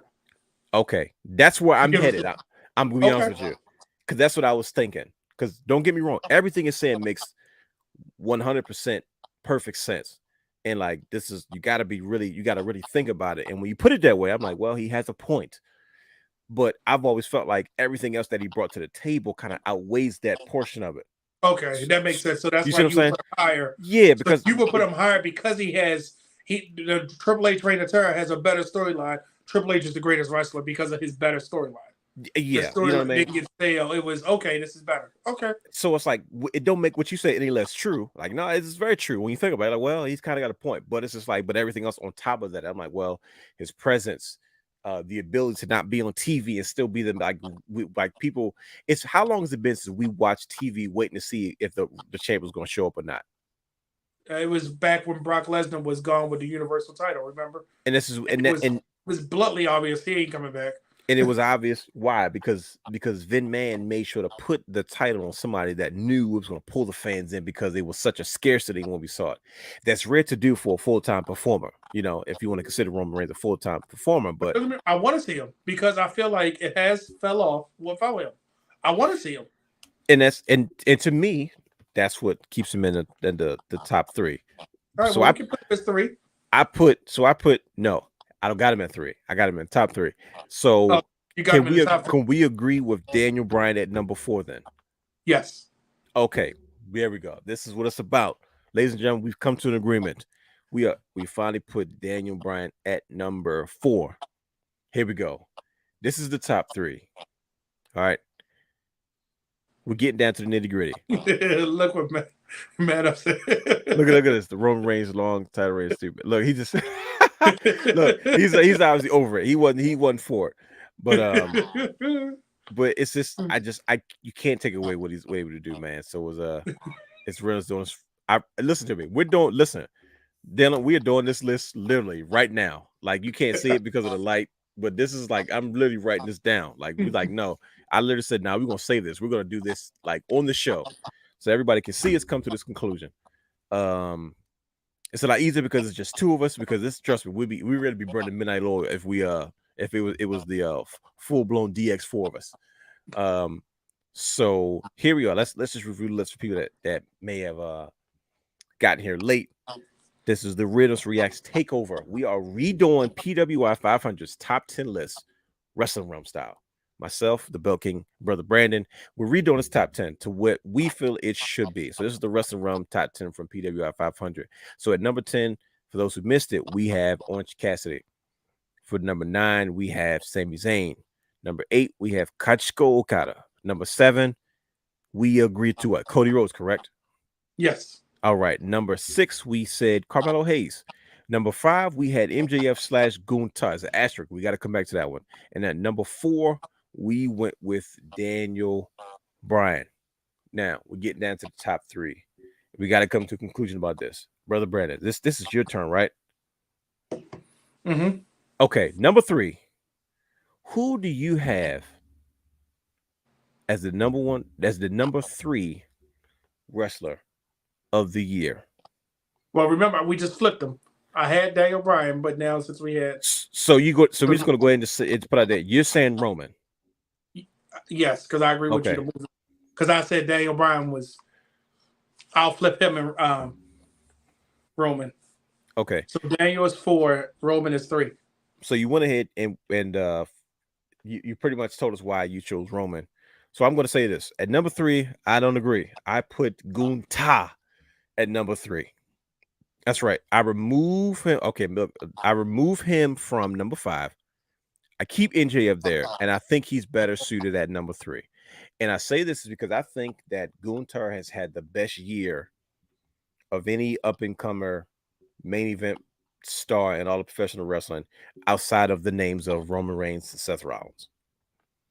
What he has been able to do in such a short amount of time, we haven't seen this level of a push done consistently since I don't know, maybe a Brock Lesnar-ish type person. So yeah, I firmly want to put, because of the name Seth Rollins, because of the name Roman Reigns, because just what they did on had the magnitude of the importance of the magnitude of what it just stands so hands and feet above any and everybody else. But to me, there's nobody wrestler throughout this year than Gunther in the run that he had. So that's why I have him at number 3. What say you? So only reason I kept him in that number, because remember when the PWI Insider comes out, right? Mm-hmm. Gunther, it comes out in June, right? Mm-hmm. I'm sorry. It comes out we're in August. August, He won the title in June, and that's what started his Intercontinental reign. Mm-hmm. So it was at the beginning of the thing, and we started seeing what Gunther can do. Mm-hmm.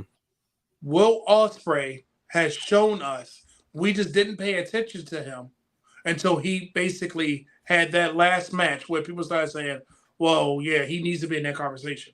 Will Ospreay has consistently been having the best probably 3 years of his career. Once he came back from his injury, and remember when he dropped the IWGP World Heavyweight title? Mm-hmm. Remember when he dropped it due to injury? He came back a different man. And when I say he came back, what defined it for me, and I'm saying I put him over Gunther at this point, was because of that IWGP United States title and the Rev Pro Championship. He did more with it. Over the last year, him and Kenny Omega, and I didn't put Kenny Omega in the top 10 because remember he was out for a little while, but the fact that Will Ospreay made, I don't want to say wrestling fans, but made people realize, like, y'all gonna stop not keeping me in these lists. Y'all gonna stop acting like I'm not that guy. Insert him, and I have confidence to say this with anybody. The day that we see him and Daniel Bryan go at it, and no training wheels, we're gonna lose our mind. Well, and that's the only reason I said Gunther was, because don't get me wrong, Gunther has had the best. This his Intercontinental title run is much better than his NXT UK run. Sure. But remember, the UK run was a different WWE. That's is what I think his UK run was supposed to be. But we got handicapped from that, remember, because of the pandemic. Mm-hmm. Closed NXT UK down. Because remember, when he came, he felt like a special attraction to NXT. When he had his title matches in NXT Black and Gold, it was like he was the special attraction.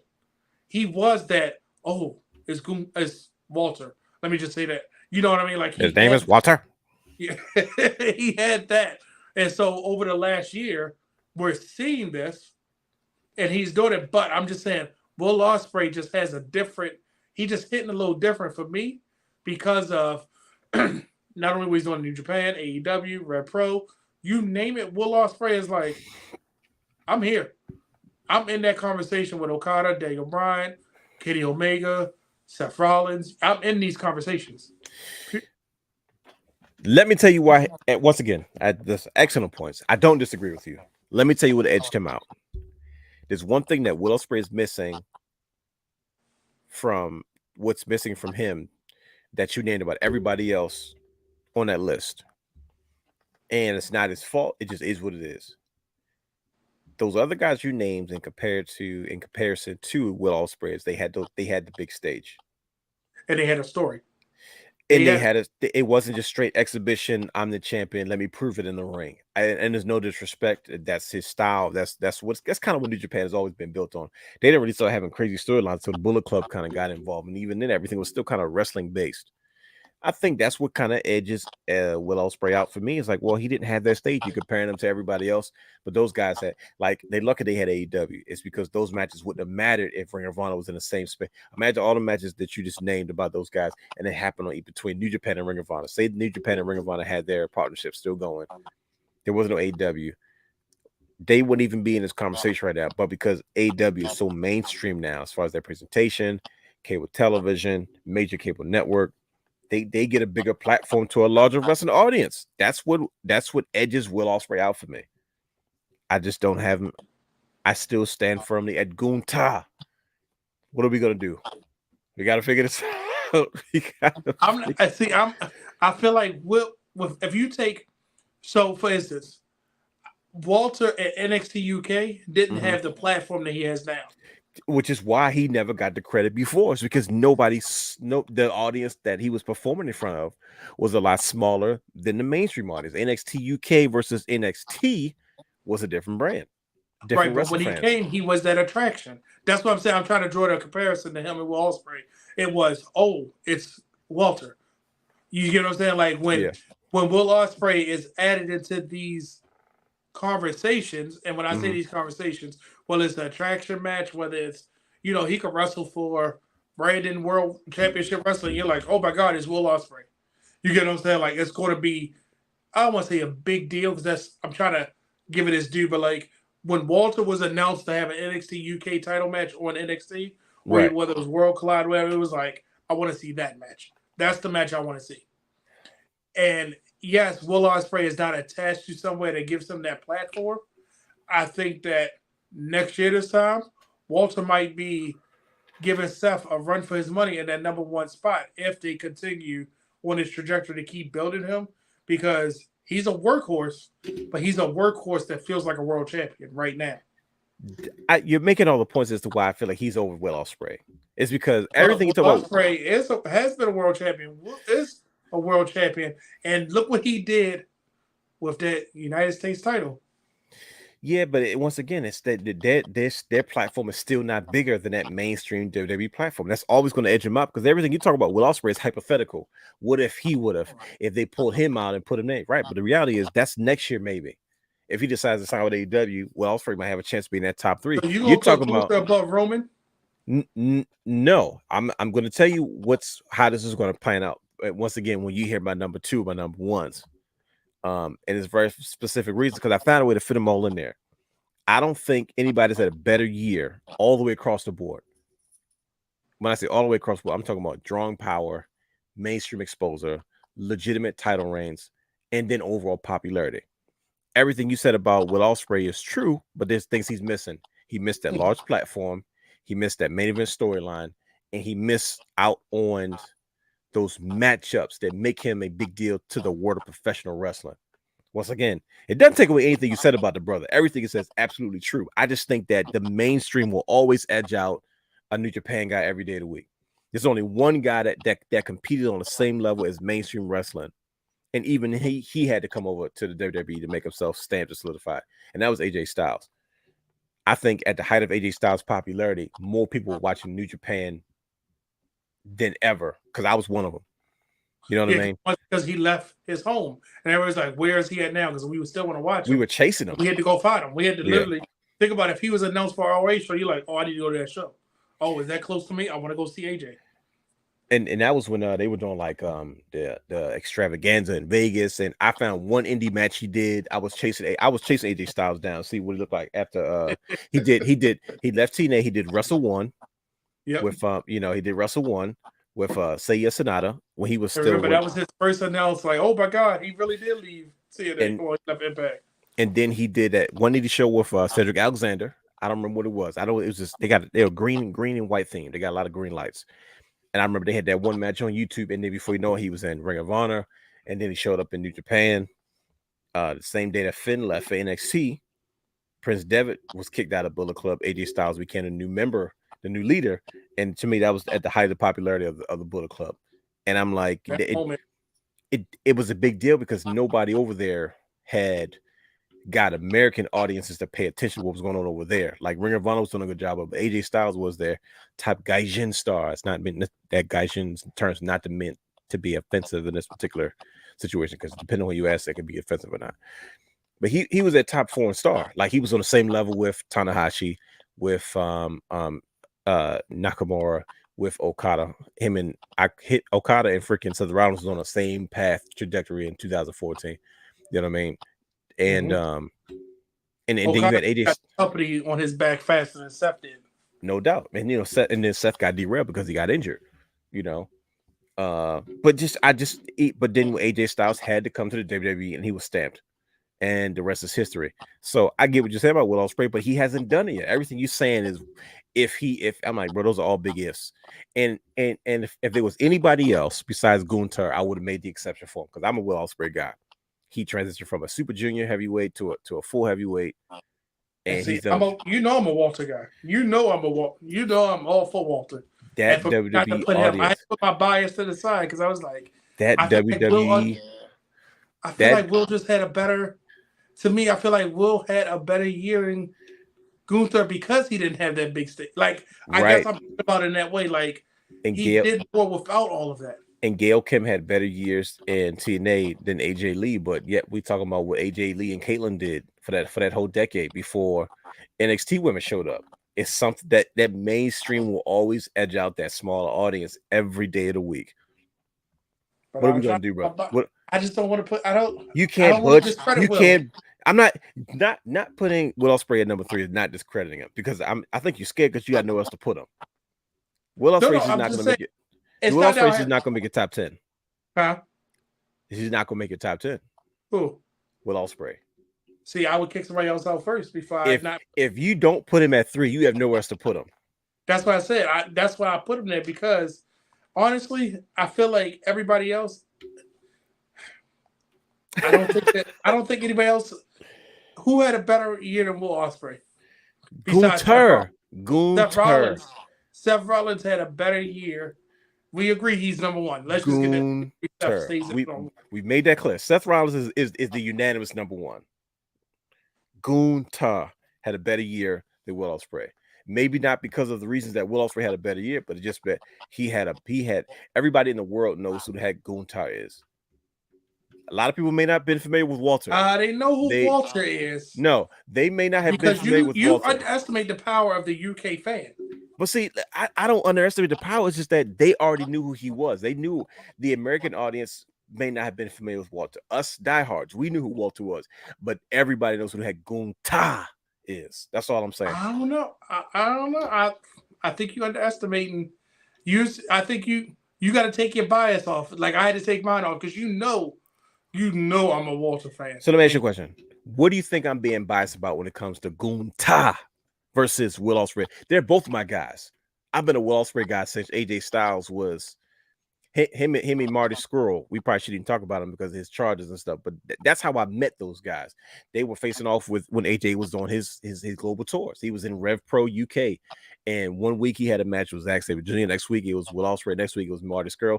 To the point he even had a triple threat match between AJ Styles, Marty Scurll, and Will Ospreay. This is when they were all young. Like Will Ospreay was nowhere near heavyweight. He was a cruiserweight.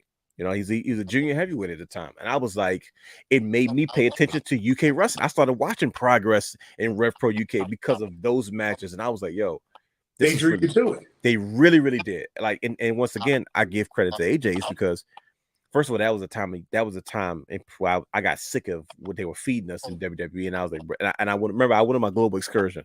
I said, I got to find wrestling outside of the States, outside of WWE, because it was probably one of my most favorite periods as a professional wrestling fan is because Did you see that? I did. We're gonna get to I was periodically put out there, but I'm like, that's man up. That's man up. Okay, so From Championship Belt Brothers. okay, yeah, from Championship Belt Brothers. I remember him because he was there on the last show. I remember he popped up, but we'll get into his top 10 in a second. But look, that's what Dylan has to say. I was waiting for you to click it. That's why I stepped back. No, I wanted to read it first because you know you gotta be.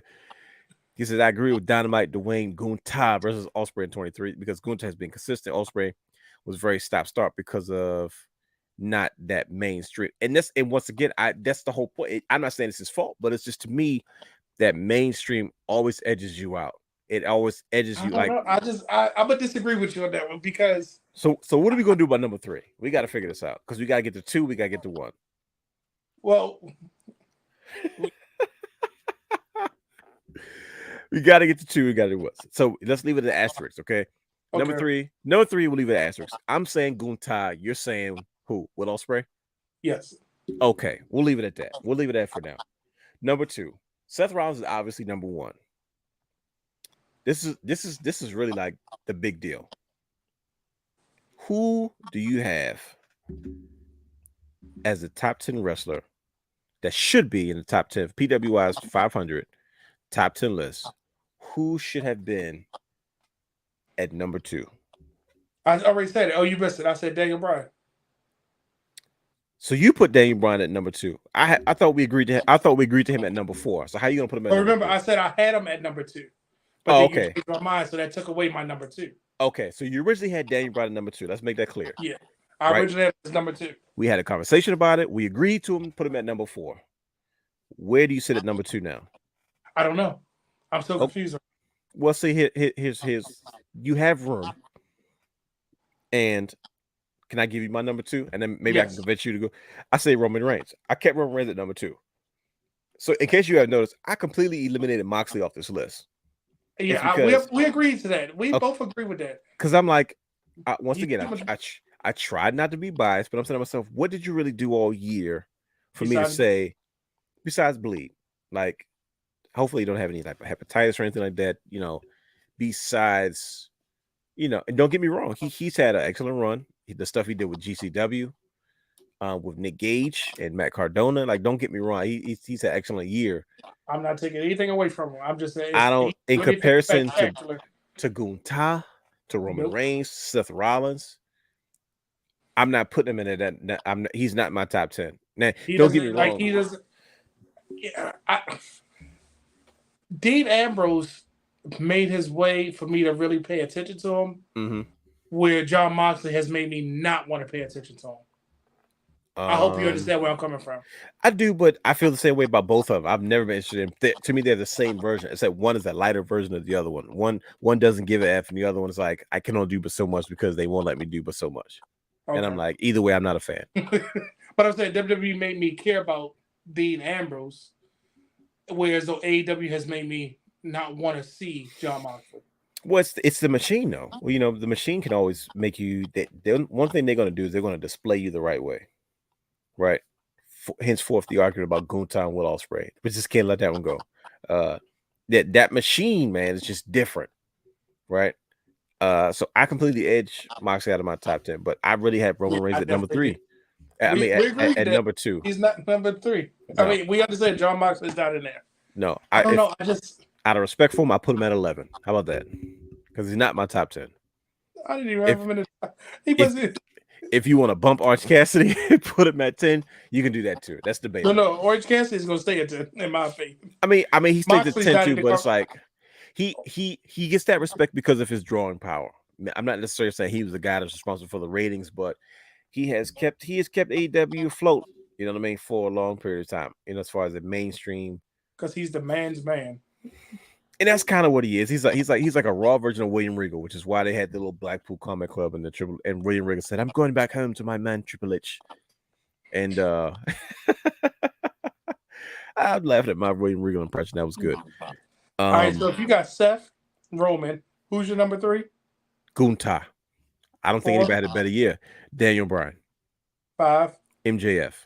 So no Will Ospreay at all. It's See either my that. problem? No, hear me out. If I got to bump Carmelo Hayes.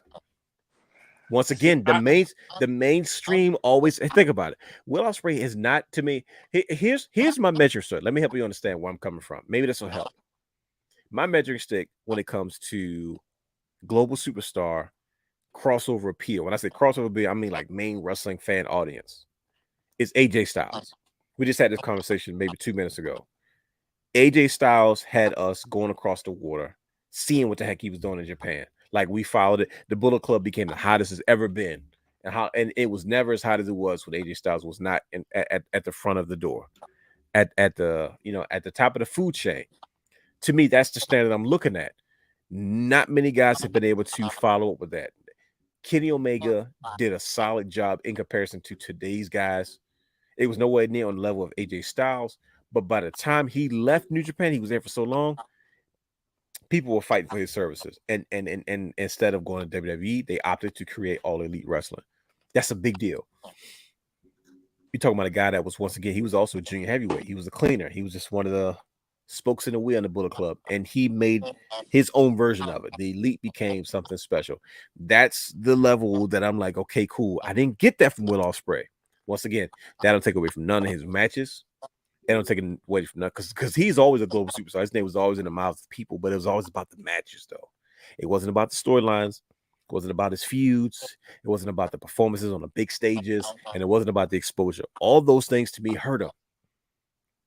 And in comparison to a Carmelo Hayes, he's on TV every week. That's always going to beat out whatever Will Ospreay does over there. And it's because he's on TV every week. If more people see what I'm doing on TV every week than what you're doing over there, and we're talking about the global wrestling audience. But 81,000 people got to see what he did. No, it was like 72,67257. Can I ask you a question? Has anybody talk about that match Will Ospreay had against Chris Jericho at All In? You know what they're talking about? His performance in front of 83,600, 500, and 12,000 screaming fans. That was Chris Jericho didn't care nothing about that match. He came out there for that Fozzy concert. He said, "This is the most people who have come to see Fozzy play," and he wanted to get that to his boy. Like, boys, we did it. We made it. We played Wembley. They're like, they said we played Wembley, fellas. He got a bunch of money. He'll pay us whatever we ask for. They said, fellas, we made it. We played Wembley. They're like, well, kind of we were just here for the rest of it. Just Jericho's like, no, we played Wembley. We played Wembley. Put it on our Wikipedia page. He was up there with his microphone. He came to the ring. He did his thing, and he was singing the song. I said, and do I remember the match? I'm telling you right now, no. I remember the match being bad. Well, no, there's no. If you're that good in the ring, there's no such thing as a bad match. Have you ever seen AJ Styles have a bad match? Did you not see Sammy Guevara and Jericho tonight? Sammy Guevara was not that good. We talk about top global superstars. We talk about Kenny Omega. Like that's you want to see a bad match. And Sammy Guevara has good matches. He doesn't have great matches. With Sammy Guevara has that's another conversation. Let's stick to our top 10. I'm not a fan of Sammy Guevara. I'm not bumping Carmelo Hayes for Will Ospreay. So okay. Time to freak out. Time out, brother. Now we burn the midnight oil. You wouldn't bump Carmelo Hayes for Will Ospreay, but you had no problem bumping Gunther. You won't even give him a spot. No, I was giving Gunther a spot. You had him at 5. No, I didn't have Gunther at 5. I have Will Ospreay. What you call it at 5? Who? Carmelo Hayes. We had Carmelo Hayes at 6. Was he? We had Carmelo Hayes at 6, so we had MJF / Gunther. That's what we originally. I said MJF. You said Gunther at 5, and I said we'll put an asterisk to it. I'm sorry. Yes, you're right. And then number 4, we agreed Daniel Bryan. Number 3, we couldn't come to the agreement about. Because you don't want Will Ospreay. Because I feel like you wanted him in the top 10 so bad, and because you don't want to bump anybody else, you're like, well, I gotta put him at 3 is because. But then you take Gunther completely out of the conversation. What do you put him at then? Because if you put Gunther at 5, that means what do you put MJF? No, that's what you did because you bumped my number 2. So I have number 2 open. but I'm not about to put. Okay, yeah, okay, Yeah, that's I have true. number 2 open. Because I'm saying Roman, you're saying no, you're not really sure. No, I'm saying I have 2 open. I don't know. I was But that's what I'm saying. You're undecided on number 2. Because if I put Roman at number 2, Will Ospreay doesn't make the list at all. That's what you're so worried about. You're worried about Will Ospreay making the list. Him making the list.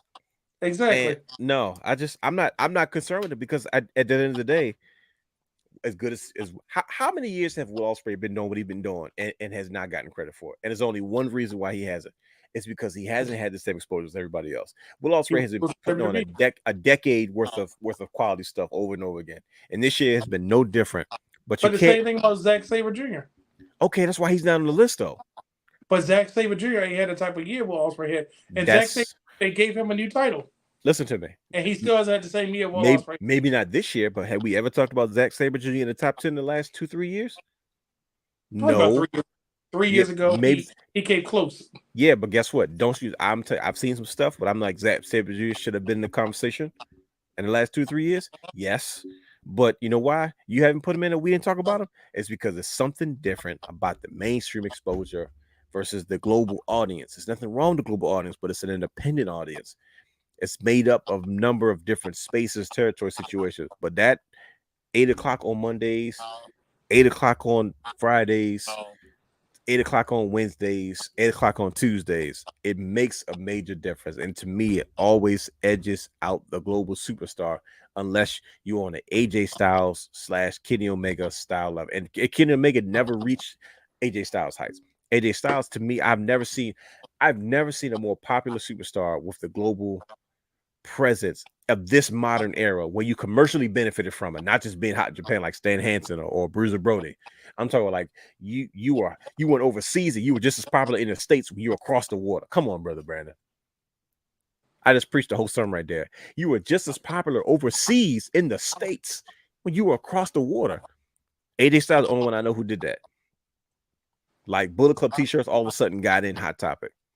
Like AJ Styles, like everybody was watching at the time. It was Daily Motion before Daily Motion got all them viruses, trying to catch New Japan matches. I don't think anybody's gotten to that level since AJ Styles. So it's tough for me to say, well, Will Ospreay is not my fault. Now you come to AEW and doing what you're doing, you're gonna have a bigger stage.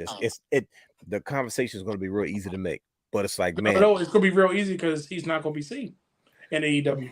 Well, I say that's now we just that's a different story for a different day.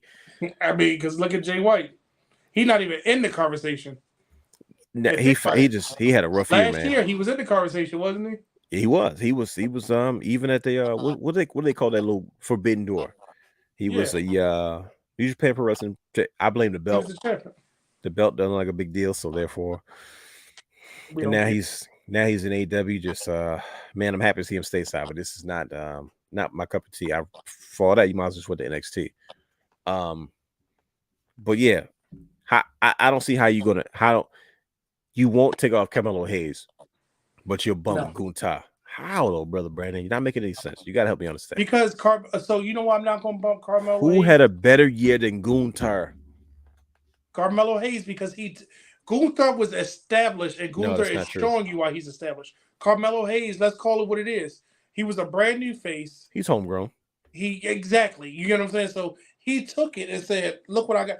Gunther was at the end of the day, Gunther is still Walter.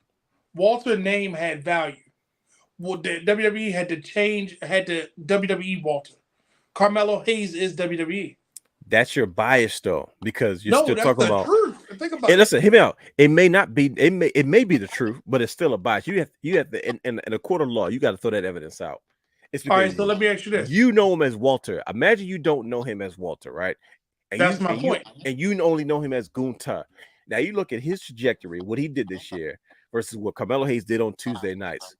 One is going to look better than the other, and it's Gunther. And to me, that mainstream, it is our Carmelo Hayes, because NXT, once again, is one audience. And that mainstream, that man has carried Raw, SmackDown, whatever show he was on. And he has made that Intercontinental Championship just as prestigious as a world title. And I'm talking about ever since Jay Lethal, because Jay Lethal was the last person I saw take a mid-card title what was supposedly mid-card title and turn it into a main event title. That's not easy to do. You got to be a bad mamma jamma to pull that off. And I don't care. The last person I saw to do it successfully, Jay Lethal. Jay Lethal was getting booked in main events with that television title. Like he was the I said, I don't know who the real it was him and Adam Cole. I said, or him and Jay Briscoe. I said, I don't know who's the real world champ. And he was saying it's me. Mm-hmm. Jay Lethal said, "Oh nah, this." He even had world taken off the television championship. He's like, "Nah, this is the real world title. Like this makes me the top guy. I'm the television champion. This is the top prize of Ring of Honor." And you couldn't tell that it wasn't because the dude was in the main events. He had Truth Martini. I was like, "Yo, you could drag and drop whoever you wanted to in your main event and still close your show out." The last Gunther has done that this year. I could not honestly, in good faith, say Will Ospreay has done that this year because he's had some good matches. Gunther has been in storylines. He has developed. He has carried shows. He has put on banger after banger, classic after classic, and he has looked like $1 million with whoever he's been in the ring in on the biggest platform and the biggest stage in the world. And you want to sit here, brother Brandon, as late as it is, and convince me that Will Ospreay had a better year than Gunther, and he doesn't deserve to be at number 3 on the PWI top 10 list. Is that correct? You moved my numbers. That's what I'm saying. Bro, you got to bump Will Ospreay off this top 10 list. You got to let it go. No, and that's the problem. It's not the fact I'm letting it go. I'm saying you put MJF on my list. Remember, I didn't have MJF on my list. He had to be. You convinced me about MJF. Huh? He had to be on there. No, he didn't. Come on, man. Come on. But you know, because I told you why. I told you my reasoning. Because he just started. Like next year, this time, absolutely. If this was next year and MJF's been doing what he's been doing for the last year, I would probably have MJF in the top 5. I probably would. But he's the champion of a major brand. That's got to count for something. No, look at Cesaro. He's the champion of a major brand. No, he's not. You know he's not a champion of it. You and I both know he's not a champion of a major brand. He is a champion of a side brand of a major brand. You sure about that? Because I'm positive. Tony Khan owns it. He got a bunch of money. Right, he owns it, and it still comes on YouTube. He's got a bunch of money, and it comes on YouTube. You ever watch On the Club on TV? No, nobody has. There's like you gotta sit there and order it online, and I enjoy it for the old stuff. Like he's not. Ring of Honor is not a major brand. Ring of Honor is AEW's NXT. Let's keep it 100. But they're not being successful like NXT. Well, that's West. They don't got DX running the show. You don't got Triple H and Shawn Michaels running the show. Are we going to get past this or not? No. All right. Because I think we need to do Gunther for you, Will Ospreay for me. Okay. That's the only one we can't come to an agreement with. All right. Listen, we almost got close. We can't. That's the only one. And the only reason I'm saying that is because I added MJF to my list. I did not have MJF on my list. But since MJF is there, I agree with you for your points. That's the only reason we're going to say Gunther / Walter. Not that I didn't have Walter on my list. Okay. I just didn't have him in that spot. Okay. Well, Dylan Matthews has a question for you. Would Ospreay hit in WWE? What do you think? WWE, NXT, Raw, SmackDown. Give me a more specific one because Dragon Lee kind of fell flat for me in NXT. I think they still trying to figure out where he fits. Yeah, I think they're trying to rebuild him. Yeah, I don't think they knew where to put him. Is there a place for him on Raw, SmackDown? It's too late for him because you got a Finn Balor, a Shinsuke on Raw that's filling that void, and then you got other people. And on SmackDown, Gunther. Yeah, I'm talking about non-champions. I'm just saying where would he fit? Oh, okay. You get what I'm saying? Like you got other. Well, no, Finn's actually a tag champion now, but you got Damian. You got too many main card / main eventers that have been building up on Raw and on SmackDown. Unless it's like a global expansion, the only thing I would do for Will Ospreay, honestly, is if you're going to do an NXT UK, let him be the face of that brand, or NXT Europe. He's got to stay where he is right now, to be honest with you. That's why I said if you do an expansion, like if you say NXT Europe, or you need big names to sell that, there you go. That's your face of that brand, and that's what you build around him. That's the only place I would say it's too many. It's too many people for him right now. It wouldn't fit right now. A year ago, he should have jumped. It's kind of like Jay White, to be honest with you. Yep, Jay White is too late for him. He got to wait till something. He's got to wait till they are. And I'm not wishing this on anybody. You know how it becomes those injury spells where a lot of people are injured at once and they start to panic. He would be an injury signing, or he would be a, oh shoot, we need to get him why we can get him right now. Yeah, I feel bad for Jay White. not that he's hurting, but it's just like, man, I'm getting a lot of Bret Hart WCW vibes from him right now. Where it's like he might have regret. Like you're a big star going over there, but it's like where do you fit in now? You don't like Bullet Club Gold stuff, but it's just like you're on the undercard, like you're not even in the mid card. You enjoy a nice catering, which is sad because you could have been a main event player in anywhere in WWE if you would have came at that time. Bingo. And I like Bullet Club Gold. I like Juice Robinson. I like the Gun Club. Oh, that was a good pair. But look at what you said. It's a mid card. Yeah, it's like it's not even important. But imagine that group in NXT. That's your new Undisputed Era right there. You know what I mean? I was gonna say they would be the Judgment Day for NXT. They wouldn't have to bring the Judgment Day down to NXT. You could have them. They would be the Hurt Business for like SmackDown or like the club is, or that could have been a feud for them for a war. I mean, it's just so many possibilities that Jay White kind of missed out on. I hope he don't. He's signed a 2-year, 3-year contract. I hope that doesn't. I have no idea. Hinder him because 3 years from now, WWE still might not need him. Yeah, not the way they build them stars. With Level Up and all these stars that 3 years from now, Carmelo Hayes might be the man on SmackDown. They're like, we don't need you. We're good.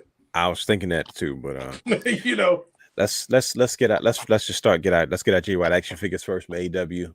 Yeah, I'm biased. I figured you was waiting for that. Yeah. So but yeah, man, it's look what Dylan said. I saw it, dude. I wasn't going to pay any mind, but it said you should have had a referee to get your picks ahead of time, and then whoever you differ on them argue. Y'all are arguing when you agree. Well, that's what happens on Random Reacts. You just do whatever you want to do. There's no rules. This is like the ECW of podcasts. If you don't like it, watch it anyway. And if you want to see a good conversation, if you look at looks can be deceiving on Championship Culture. The realness points out some things about some belts that looks can be deceiving. It wasn't an argument. It was definitely a good conversation, and it was actually it was very enjoyable. I don't know if you saw that one, Dylan, but check that out. YouTube.com/Wrestling Wrealm. Check the playlist. Championship Culture. Looks can be deceiving. Looks can be deceiving. Yes, it can. And guess what? Looks can be deceiving with this freaking list because you still have not chosen your number 2 spot. No, I said go ahead. You took it away, so I'll let you keep Roman Reigns there. Well, okay, so you okay with Roman Reigns at number 2? Mm-hmm.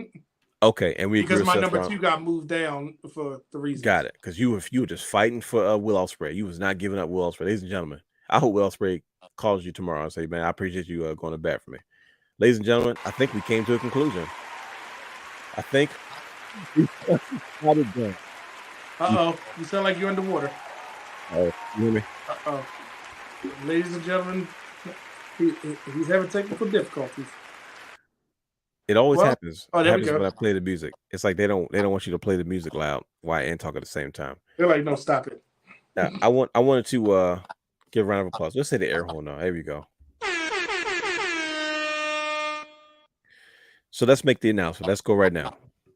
The Wrestling Wrealm Top 10 PWI 500 list as it should have been. Hold on, that's Pancake. Did you show his? Yeah, as we were talking, I'll put it up there on the screen, but we can go ahead and go through your stuff again, and we can just verbally say it. So go ahead. Number 10, Edge. 9, The Eradicator, Rhea Ripley. 8, Adam Cole, baby.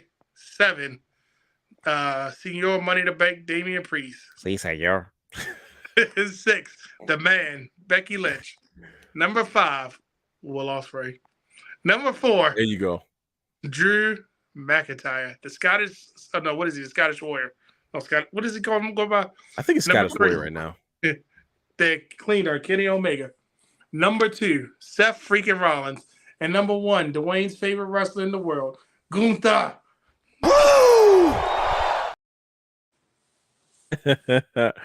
That's a great list, man. I appreciate you, brother. Man, this has been a long night, man. But I feel like we did a good job. We had to come down to this, yes. And let's finally announce the final list as we wrap up, man. We had this. It's needed to happen. And I apologize for hijacking the show without telling you. I love it.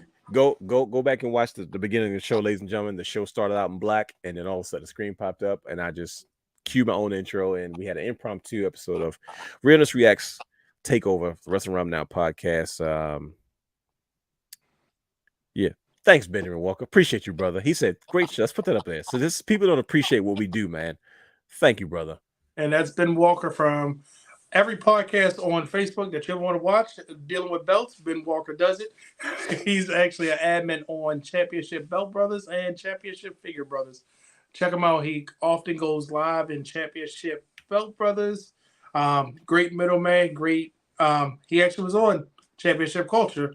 I believe it was like episode 3. Mhm. Check the playlist. He's laughing because I said he's on every podcast. Has a famous saying, leave it better than you found it. That's all I'm going to say. Good saying. Good brother. That's his saying. He says it at the end. You know, I say every belt has a story. He says, leave it better than you found it. With that being said, we left this PWI 500 top 10 list better than when we freaking found it. I gave you the segue. It was perfect. It was a layup. So at number 10, we decided Orange Cassidy. At number 9, we said Sami Zayn. At number 8, Pete the Japanese accent. Cardgilll. You got to say it like that on purpose. At number 7, we went with Cody Rhodes. At number 6, we said Carmelo Hayes. Number 5, we agreed MJF, right? Yes. Okay. Are you still saying / Gunther for you? Are you saying Gunther at number 5? No, what do you have Gunther? I said Gunther / Will Ospreay because you took my number 2. At number 5, right? Because I'm sorry, you put MJF on my list, so that's why I said wherever you have Gunther. We had MJF / Gunther at number 5, but you were okay with MJF at number 5. Yeah, but so in that case, do MJF / Will Ospreay, and I'll keep Gunther where you say keep him. Are you caving? No, what I'm saying is because remember, I didn't have MJF on my list at all. So MJF / Will Ospreay, I'll put him in that spot. How? I thought you put Will Ospreay at number 3. No, because I agree with you. So keep going on the list. You'll see what I did. Okay, all right, I see. So number 4, we agreed to Daniel Bryan. Yes. Number 3, I said Gunther. I thought you said Will Ospreay. No, I said because you took my. Because remember, he was 1, 2, and 3, and then we put Daniel Bryan lower. So because I have Roman lower, remember? So I said, all right, since you put MJF on my list, I'll do / Will Ospreay. Okay, got you. All right. So that way it makes more sense why I'm saying / because I didn't have MJF at all. So who you have at number 3? I had Will Ospreay. So how you doing MJF / Will Ospreay at number 5 and then putting Will Ospreay at number 3? So my number 1 was Seth. Number 2 was Daniel Bryan. But you said move Daniel Bryan down because I have Roman Reigns as number 4. Gotcha. Okay, so we swapped those guys out. Yeah, we swapped. We had the same list, except for my only difference was Will Ospreay and you had MJF. Okay, got you. Okay, the numbers were off with our list, but we had them. When you said about Roman and then Daniel, that's why I said, okay, fair, switch them. Okay, number 4, Daniel Bryan. Number 3 is what? Gunther. Number 2, Roman Reigns. Don't say so reluctantly. And number 1, obviously, Seth Rollins. Mm-hmm. Ladies and gentlemen, we finally did it. This is a 2-hour-long show. Oh man! Like an hour. This was fun. Ladies and gentlemen, if you want to catch Realness Reacts from now on, most likely it's going to be on patreon.com. Every once in a while, you never know where I might decide I'm going to hijack the show again and do an impromptu Realness Reacts. But I appreciate your patience and time in joining us. I don't have no catchphrase or nothing for Realness Reacts to say. So I'm just going to stick with the since we're in a move for hijacking, be careful because, championship culture due for another hijacking, but we're going to let that be. We're going to let that ride. The best part, everybody has their own show on the Wrestling Wrealm. So listen. Brian gonna be like, this is Breaking It Down with Brian H. Waters. So we got Break It Down with Brian H. Waters. Of course, we have Championship Culture and we have Realness Reacts. I don't know what my show's going to look like. All I know is I'm in the Realness Lounge. It looks nice. This is what we're going to do. Red background. Red background. Got nice lounge area, as you can see. I hijacked the show. Brother Brandon, you've been a good sport about it. So I don't mean to kidnap the show and prevent you from doing your thing, but you've been a gracious co-host today, buddy. While we went through this Wrestling Illustrated 500 list, we finally got the top 10 right, according to us, the Wrestling Realm. We talk about a number of different things, ladies and gentlemen. Join us next week. Hopefully, I believe Brian Day should be back, Brother Hughes should be back, and we'll be back in full force. But we appreciate you all for joining us tonight, for watching the show, for also taking part and being a part of it, and giving us your top 10 list as well. Until next time, there's a lot going on in the world of wrestling. So stay tuned, stay tight, and just be free. Enjoy wrestling for what it is. Enjoy yourself. We will catch you next week. Remember, follow us and subscribe to us on all our social media platforms at Wrestling Wrealm. Subscribe to Patreon, Twitch, and YouTube channel at the Wrestling Wrealm Championship Culture. Tuesdays, 8 p.m. on YouTube.com/The Wrestling Wrealm. Check the playlist, Championship Culture. The Belt King has got something up his sleeve. It's a surprise every week, and I'm looking forward to it. But until then, ladies and gentlemen, we are out of here. This list took a lot out of us. I need to go get some sleep. That is ridiculous. But I'm coming down with this list for every year anyway. So we give a crap. Ladies and gentlemen, we'll see you next week. Peace out. Mr. Water.